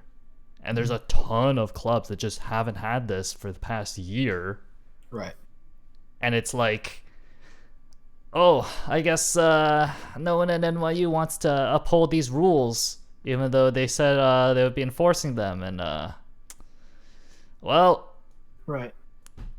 Our big rival from years ago, which I guess we don't really have any skin in the game anymore, but Play the club hasn't fulfilled this for the past year. Oh, of course. I'm and sure it's like technically they should be dissolved. This Right. club should not exist. right. I think they had like 3 Among Us events still. I don't know who even attended. But they weren't officially counted as events. Right? So it's like this club should theoretically not exist, but I don't know. I mean, has Poly Anime run events? I have not been keeping up with them. Yeah, they've been running They've events. been pretty active. I feel like what you They're should good on do it. here is to just raise a fuss about it. It's just like there's definitely like there's a lot of like old clubs who feel like they're just too tenured enough at the main campus who think they can just get away with just like not doing shit. Mm-hmm. I think the Manhattan Anime Club is something similar. I have no idea what they're doing, but like from my experience in the Brooklyn Anime Club, it's just like it doesn't feel like the other club is like active at all. Who knows? Maybe they are, but like that's not the impression we got from like trying to talk to them. But, like, well, the only thing you can really do is just like you raise a fuckus, because like I don't think we were supposed to be on bad terms with play, but they've definitely done a couple of things in bad taste. That have We've like heard. definitely stepped on a couple of toes over with us, just because of like the way just because of the. It just was very underhanded, is what I can say. I don't remember all of it. I'm sure Brian remembers more of it, but uh,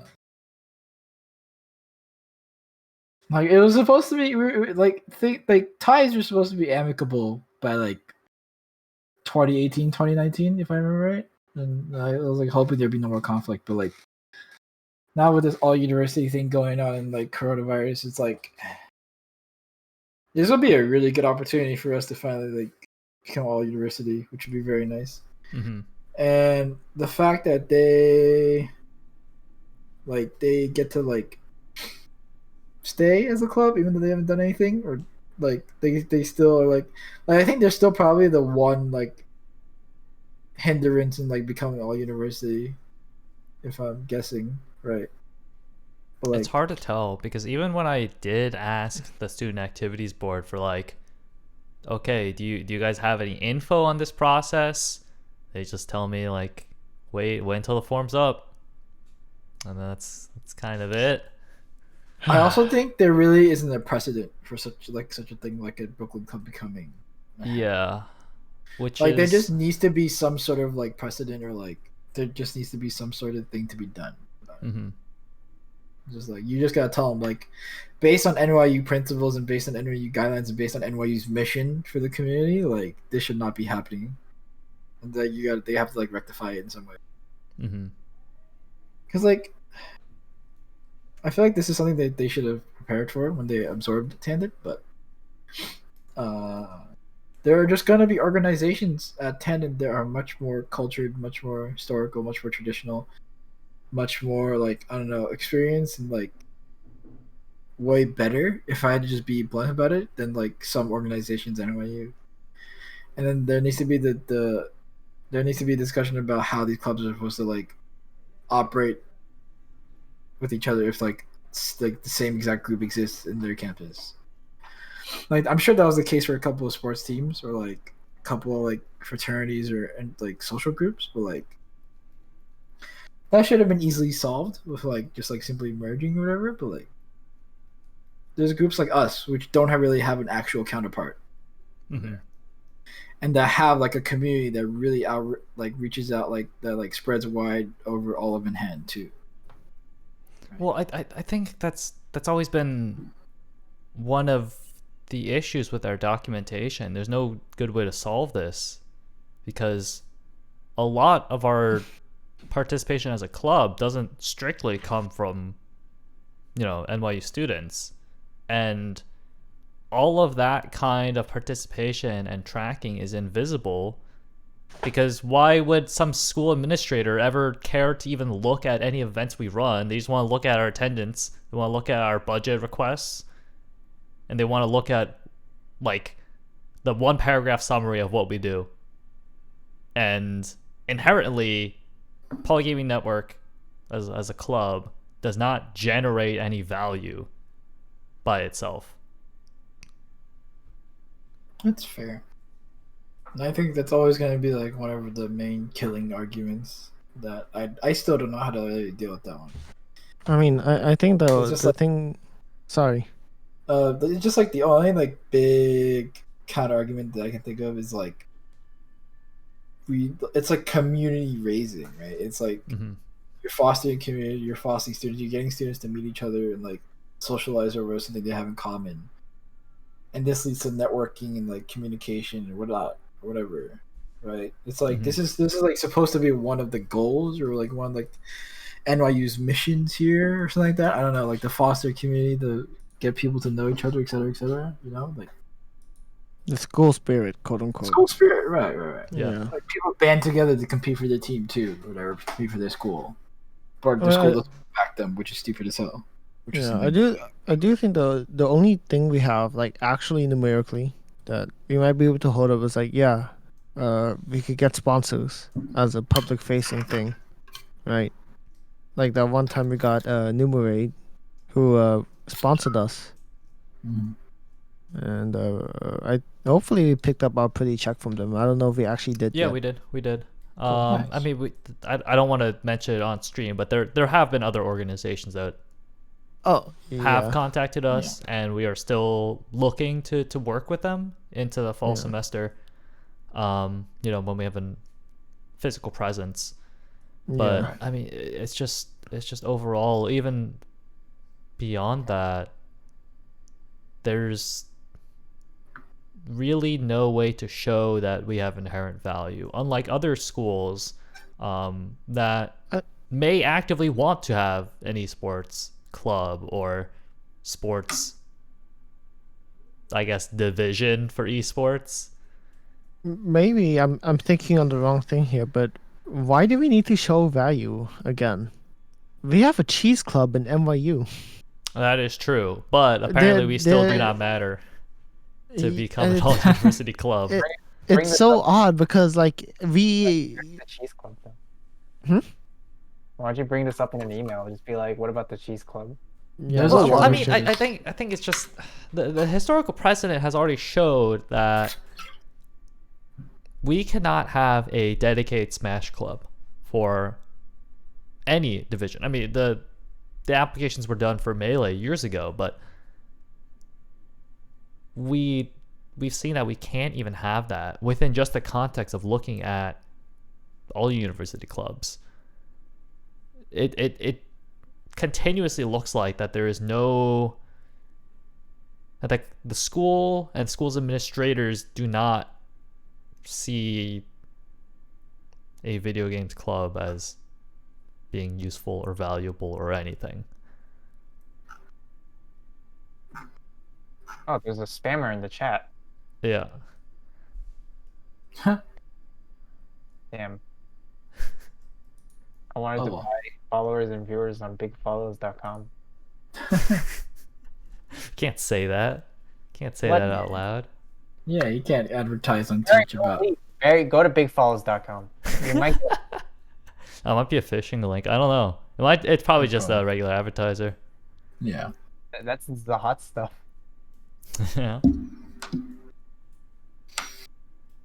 Like, unfortunately, there's going about back to this is just like there's not. I don't want to say there's not much you can do because I think there are options you can take, like just reaching out to faculty directly and just like making a plea or like presenting them with like evidence and like things that you can back up with. Like, can you make an appeal for us or et cetera, et cetera. You think having someone like Chris Pratt would help? Just this old Spring Fighter guy. Yes, Chris Pratt would probably help. Just like or like someone at like athletics even or like the school activities board. Like I know athletics have been. I think We if any tried working with athletics. Yeah. No, that is not entirely true. Okay, sorry. Go ahead. And I don't want to mention the details because it was a private conversation. But Right, Oh right. shit. All right. I'm just like You might have to edit that out. It's not It's, nah. Because like No, no back one when I cares. was president, there was someone Okay. else. There was some like I don't go into too much details. I don't remember his name fully. I just know he was like a notable person in some fields. That he came to us around spring 2019, fall 2020, 2019. I don't know. He said he was like he had worked with Ryan before, and I think Ryan warned me about this, and I fully knew what I was getting myself into. But he came up to me and asked about trying to get NYU to like esports to expand or whatever, right? And it was a lot of networking.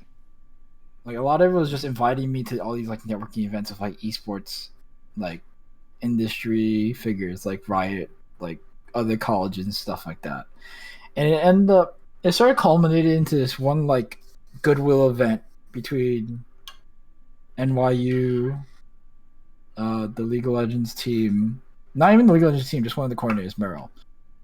This high school that he also knew, and like another college or two, like NYIT was one of them, I think, because they had this esports health panel that I was invited to along with like a couple of these other people with him, which is where I first networked with. But like after that event, he said he was trying to talk with athletics for a bit, and they were trying to like sort of like get esports or something like to become a bigger thing. And he said he had a good meeting with them, which I don't know the exact results of because at the time I think like something had been discussed and something had been set in stone, but I don't know. Um, but after that goodwill event, he basically like ghosted us, which was I expected that to happen eventually, but like I don't know. It just like it like something tried to something was attempted and just it just never came through, I guess. But like athletics had definitely been made aware of our situation at least once or twice. I'll say that. Who knows if that person comes back? Who knows? I will say one thing about athletics, and I guess NYU athletics as a whole was for the past, I don't remember if it was 1 semester or 2 semesters, but they've been running an online league for what I think it was like NBA 2K, like FIFA, some Madden or whatever.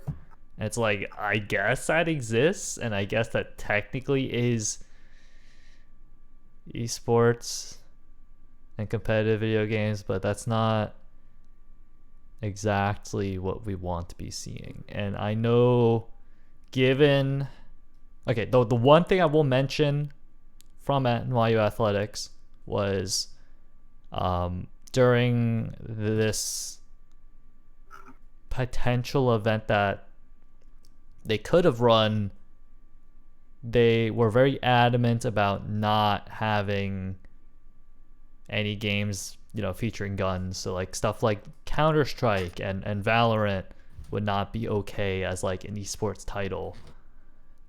And I guess part of that is like kind of understandable, but it's also like that's a huge segment of the industry just gone.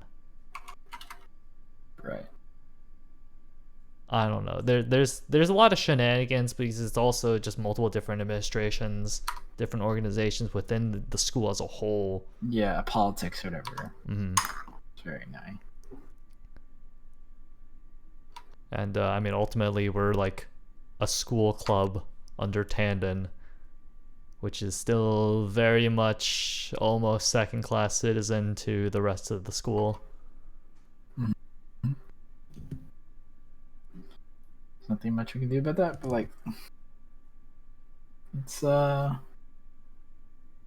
very annoying process. All I can really say. Yeah.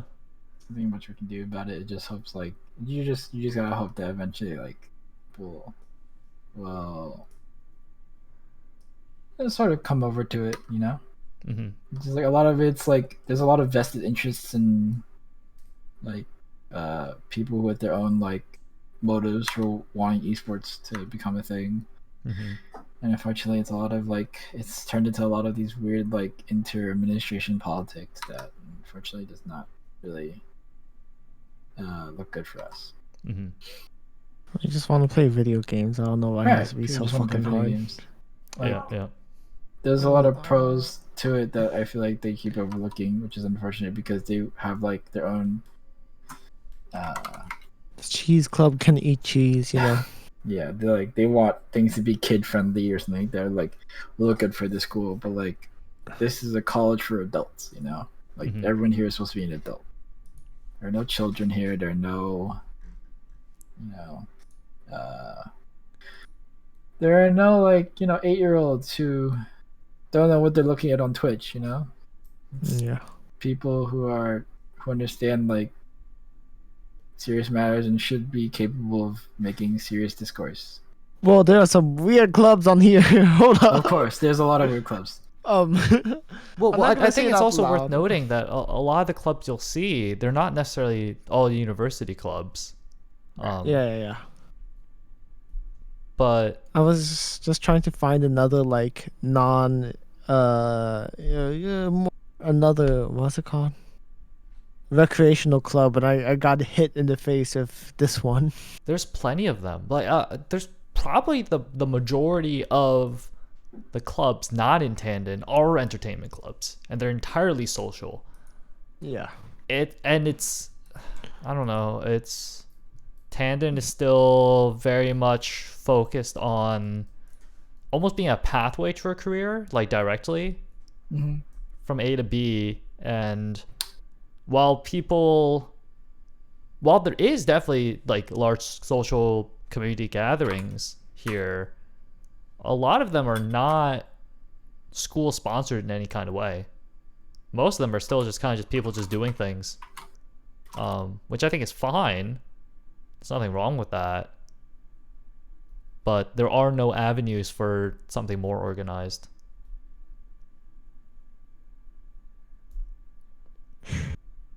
It's a mess.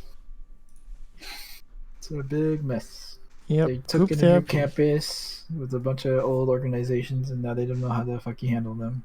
It's unfortunate.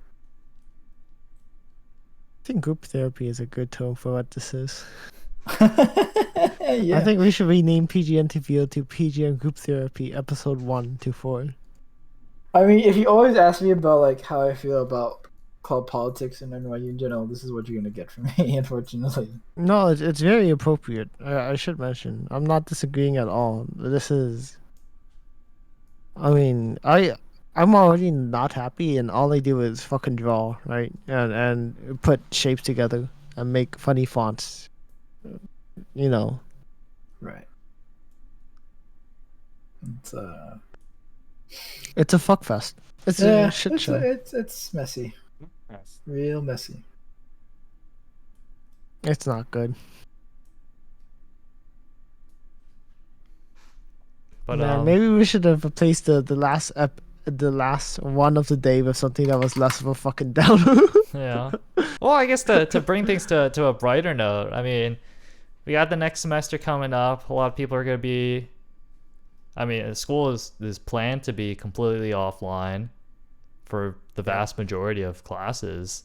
So with vaccination, that's definitely a more feasible idea. Like, I'm still not very comfortable with the idea of hosting like big events. Oh yeah. But like, I don't know. Like, I feel like How October would big be is the big? minimum. What about like the bi-weeklies? I don't know. I just remember liking them a lot, and I want to make up for lost time in a sense. Limited. Well, yeah, but like, I mean, my issue is, I don't know if the school is going to have like any kind of health incidents or anything like that. Like, I can't predict that, so I want That's to true. ride out a little bit. Like, I feel like that's also been like my initial gut reaction to like, to a lot of people running and traveling to tournaments right now. The biggest of them probably being Climax of the Night. And it's like, I don't know if it would be a good idea to travel multiple states to attend that. Oh yeah. And it's I'm like, thinking... even if you're vaccinated, right?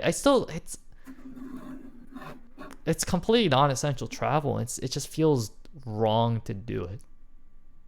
I generally agree for the most part. I don't think it's financially feasible to like try to set up something in such an environment to like have like vaccination checks and all that and like background checks, whatever. Like, there's do you remember what that big tournament being set up is called? Infinity Con or something? Infinity? No. What? No. Let's see. Let me look it up real quick. I mean, when it comes to vaccination checks, all they have is like the card, right? Yeah. Yeah. And that is a form of verification. Also, it's actually pretty funny because that tournament that Carol's talking about is in Right. Florida, and Florida legally makes you forces you to not be able to check for vaccinations. Like, they say you cannot check for people's vaccinations. Ugh. So like, even you are like legally not allowed to ask, like, let me see your vaccination card, which is Fucking. Yeah, Infinity Con, Tally 2021, June 5th to 7th in Tallahassee.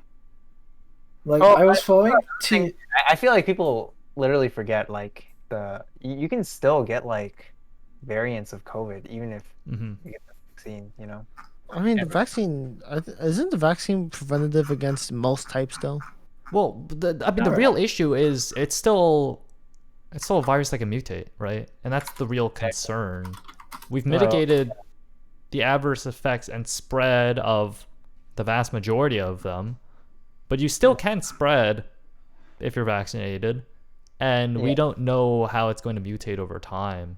So it's like, even then, I don't. I think at the end of the day, this is like concerning like really big events. Like I Mhm. feel like if you just run like a limited attendance local, I feel like there's really pretty much no risk, right? So I don't think this is going to affect like fighting game or like Smash locals too much. At least that's just what I think. Okay, so I have their Smash GG page pulled up. Their entry cap is 450, I think. There are 2 brackets, singles and doubles, and they said masks are required to be worn in the venue. Practice social distancing. All high traffic areas will be frequently sanitized. Cash transactions will be limited to avoid contact. There will be hand sanitizers, and wipes located throughout the venue for use. They said they're going to sanitize every setup between use, regardless of friendlies or actual tournament matches. Only players will be permitted in each pool area. All players must pass a temperature check before playing on stream. No crowds allowed by any setup. They have to be 6 feet apart.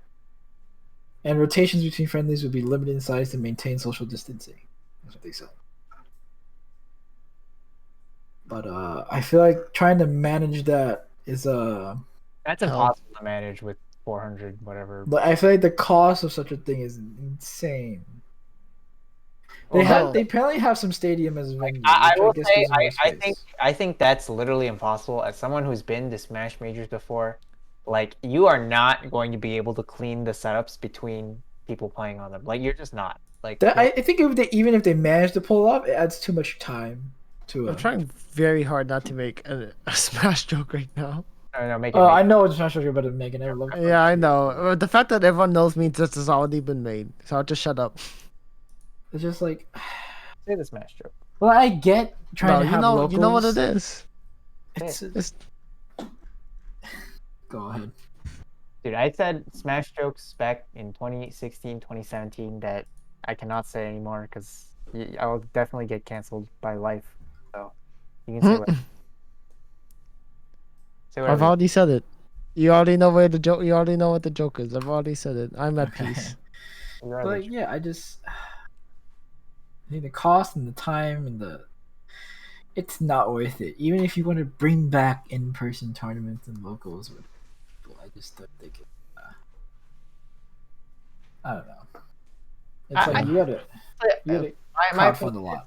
I think in-person events are fine now. You just have to keep the attendance limited and. Yeah, you gotta have a very strict cap. You gotta have strict cap, strict requirements. Show your card. Right, stuff like that, and I think it's fine. But big like majors with like hundreds of people, I think that's a big no-no. Right. Yep. Honestly, I still kind of want to go, but it's also just like. Right. It's also just like, well, it's fucking. I don't have break, you know. The time climax of night happened, like a bunch of pals from Sneldon was going, right? But climax of night, the time it happens is just I don't have a fucking break. I don't want to stress out and like fucking die worrying about like, oh shit, you know, what about these other classes I'm gonna miss? Am I gonna fucking have to fail again? I'm telling you, just wait for Frosty Fastings, wait for Combo Breaker. I know. I'll wait. But yeah, I don't. Trying to run events, even post-COVID, is going to be a difficult feat. Yeah. With that, yeah, hey. Just like, it's like this is now like COVID has become a problem that is not like. It's like it's not something that just goes away. Now it's something that's permanent. Now people are going to have to get vaccines every year for. Mm-hmm. Yeah, I mean that's kind of the effect the flus had on Southeast Asia. So everyone was kind of like after that, everyone kind of knew how to manage it. And then we're here in the fucking U.S. and we're like, oh yeah, we don't understand shit. We don't know shit. We've never been hit by a pandemic like this before. And That's not true. you know, It just hasn't happened in this big of a degree in recent years. yeah. Right. You would have to go back,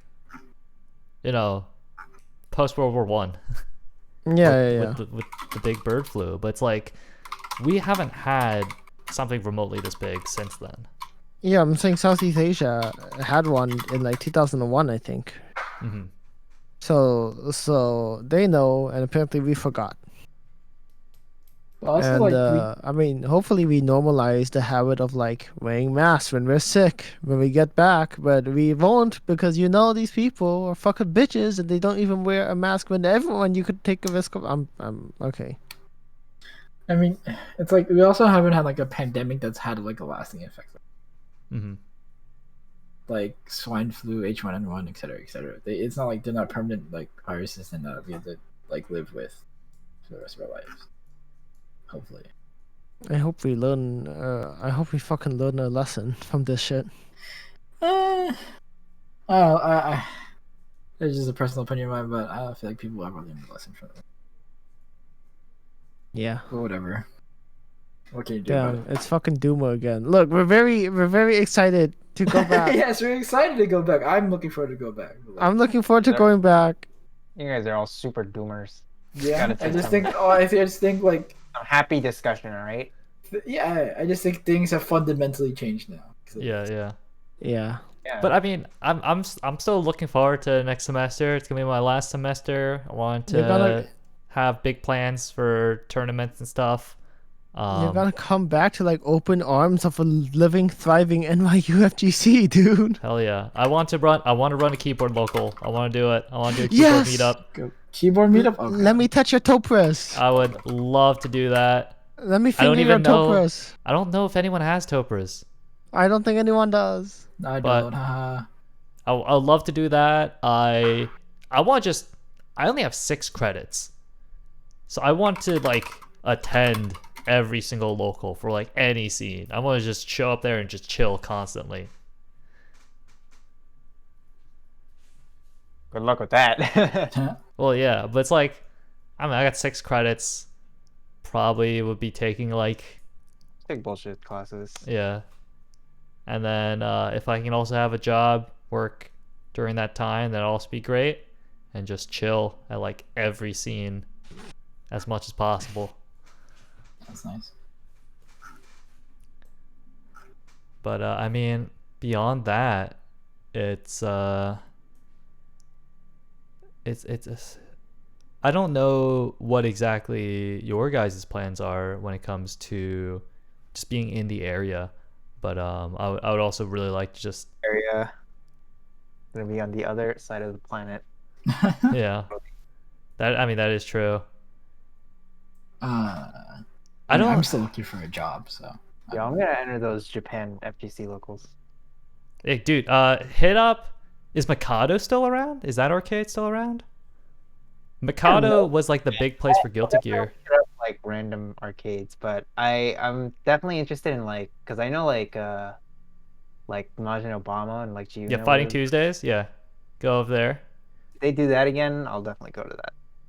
Fighting Tuesday is 100% coming back. There's no way it's gonna die. It's Oh, got big sponsorships from Bandai Namco. Oh really? I didn't know they were sponsored. Yeah, This yeah. is on. pretty This is on ridiculous. Japan.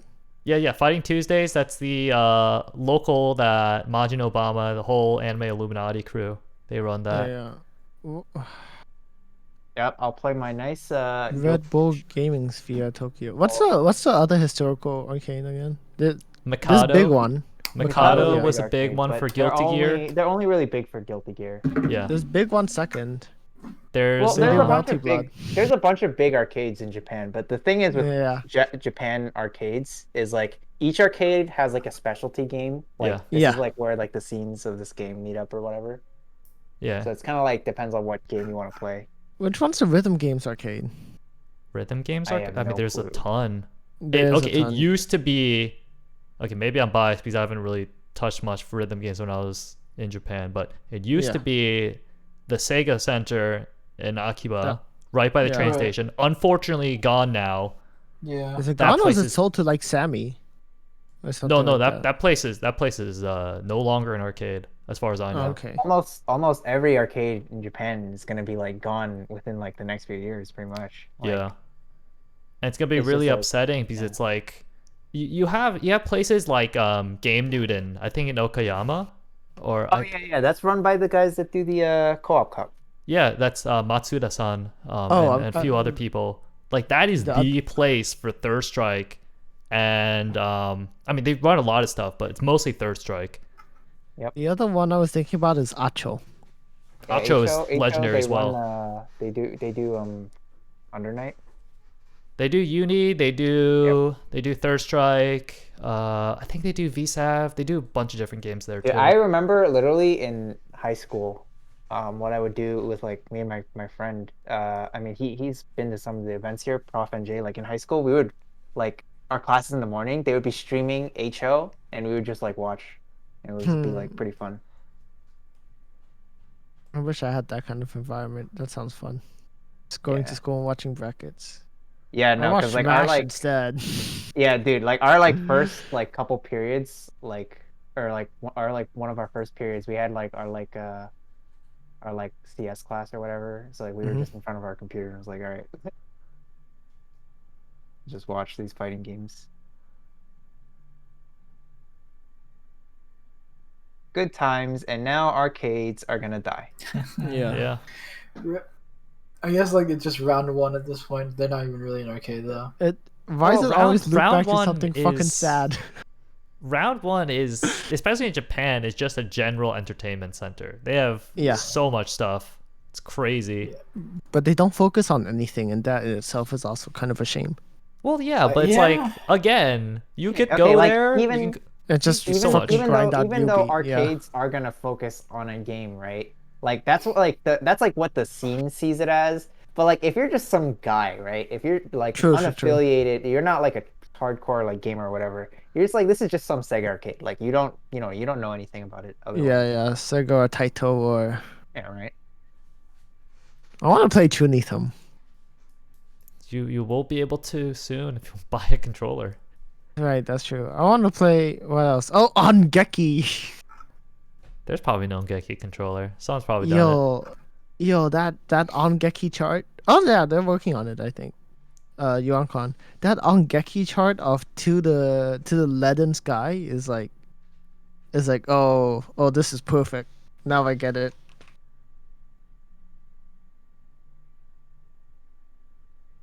All right. Well, is there anything else we need to talk about? No, I think we can just about wrap it up here. All right. Meme review with Callie. Yeah.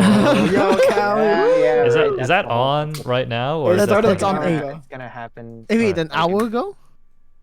No, I think it No, it's starts. gonna start now. It's gonna start soon. Yeah. All right, all right. That's why I wanted to get schedule- up. I'm not gonna. I'm Alright. not gonna lie. I can't. I won't be able to watch that. It's like Same. it's I legit. watch Like it's too hard to listen to half the time. Does it make you recoil? The thing I'm not. is, like, I'm not a fan of Kelly. I'm not gonna lie.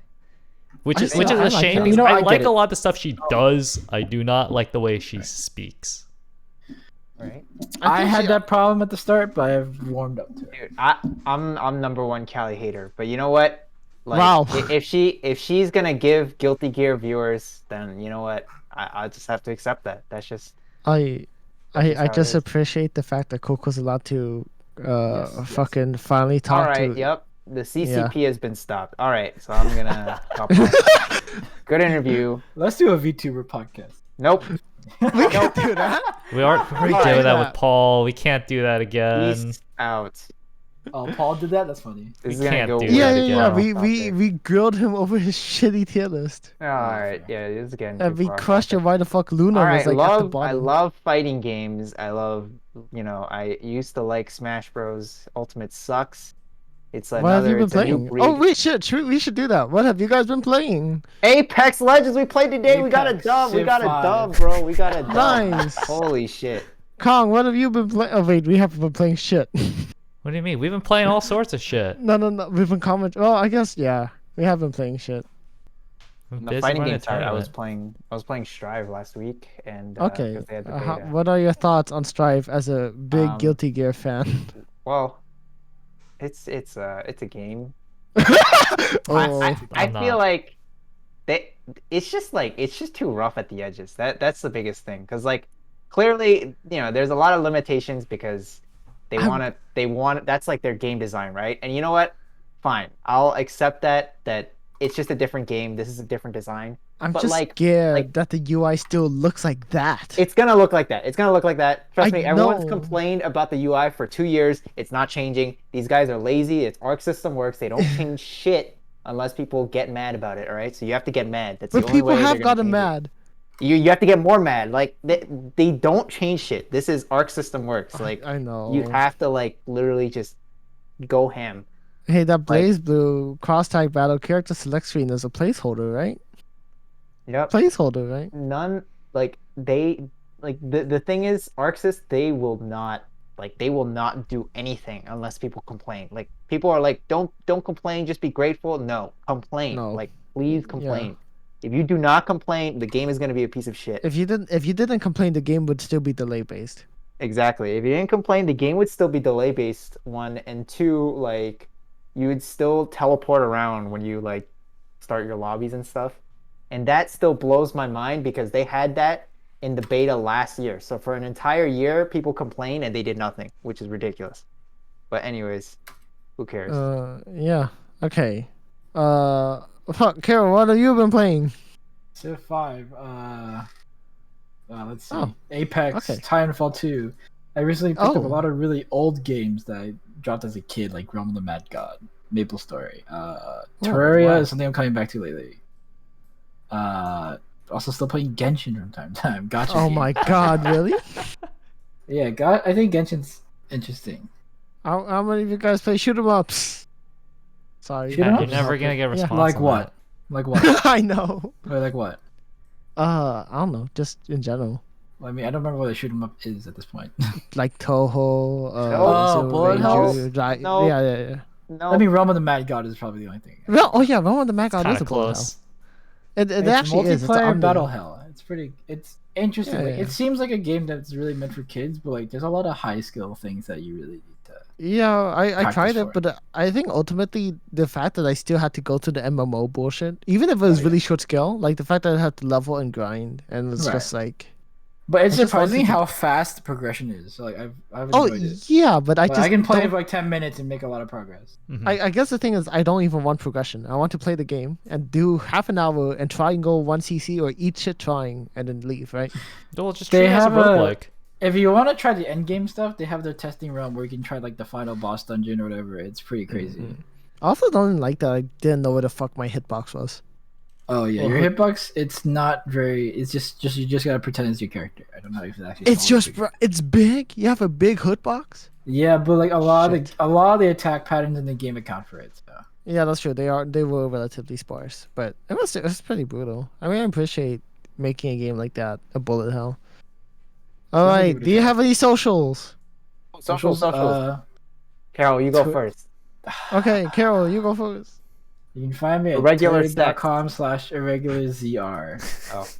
Yeah, he doesn't have a regular sex anymore. He I know. have I used to have an regular account that was sex. called regular sex. just 'cause it Twitch, was fun. Carol. Oh, you don't use Twitch. I don't even use Twitch. I have a Twitch, Alright. but I'm not gonna like flaunt it here. At I'll just follow me twitter.com Castdream and then underscore. Castdream? It's just my tag and then Oh. underscore. I heard after. Castdream as in money. Actually, wait. I think it's underscore Castdream. Yeah, the underscore is before the word. There you Okay, go. okay. And that's it. All right, cool. Any final shout outs? Rest in Eddie- peace, Kentaro Miura-san. Yep. Oh, fuck yeah. Shout outs to I don't know. Shout outs to Smash 4 Cloud. Yeah. Shout out to I like- Smash 4 Cloud. All right. Oh yeah, dude. Every game. needs that. Wait, Smash for I didn't hear that. Smash for Cloud? Hell yeah. Damn. I love all that right. guy. And Yeah, how many tournaments has he carried you through? I would say every, but I think every game needs a Smash 4 Cloud. You need the cap star to really make the game feel feel good and fun to play. I play fucking FE, man. I am carried by my top tier in my respective game. Oh shit! Okay, shitpost reveals on. Time for all of us to cringe. Yeah, all right. Well, thanks Well, everyone I'm for gonna do tuning in pop-up. here. Thank Thanks. you. We thanks. got. Thank oh, you. Fuck, we need to walk through the thing. Kong, you're not gonna watch this shit, right? Nope. All right. The well, other I'm two gonna can get go, off. and I could run through the thing. All right. All Yep. right. All right. All Peace right. out. Peace out. Good Have a night. good watch. I'll go join you all as well. In Good night whatever. to the stream, I guess. Yeah. All right. So thank you for anyone else who's still here. All 10 folks that Twitch is reporting still watching. This is not the end of PGN Blood Heat 2021. We still have the Sunday lineup, which we're not gonna cancel anything. Hopefully, right? Starting 12 p.m. Eastern Daylight Time, we have Samurai Showdown 5 Special on Fightcade 2. I've been playing this game whenever people ask me to play it, which is not that often, and I always have a grand old time shooting people with fucking Mina. After that, we have some Street Fighter 3 Third Strike with an actually healthy bracket. Do we have enough for a prize pool Maybe. yet? Maybe. Okay. Looks like it's not as big as some of the other ones. I know Justin Wong showed up last during the spring kick, and that doesn't really happen now because man's busy, right? As a kid, and I don't know, 2 hands to play fighting games with, but she uses the kid over the 2 hands. After that, we got Skull Goals at 4 p.m., which is still a pretty small bracket. So if any of you guys are into Skull Goals, please try it. Please enter. Will be nice. Follow that up with Guilty Gear XX Accent Core +1 at 6 p.m. 7 players, so only 1 more player needed in order to give a Match Arena prize pool to Guilty Gear XX Accent Core +R. After that, we have my favorite bracket. After a 1 hour break, we have Melty Blood Actress Again current code at 9 p.m. That's going to be a stacked as fuck bracket, and I already kind of know what the top 3 looks like. Look at That this being biased said, multiplayer. Huh? Look at this biased multiplayer. I think they can Hey. they can run the entire event to the ground just to prop up Melty. I like Melty Blood. I All like right. Well, Melty thanks Blood a everyone lot. for tuning in. Yeah. We're done. I need to go. These people need to fucking bounce and watch the stream. So, Yeah. Yeah. We're still in the pre whatever. well, whatever. Oh We're no, they're going. actually up. Okay, good luck. Well, See ya. peace out. Peace. Thank you for the podcast. Bye bye. Bye.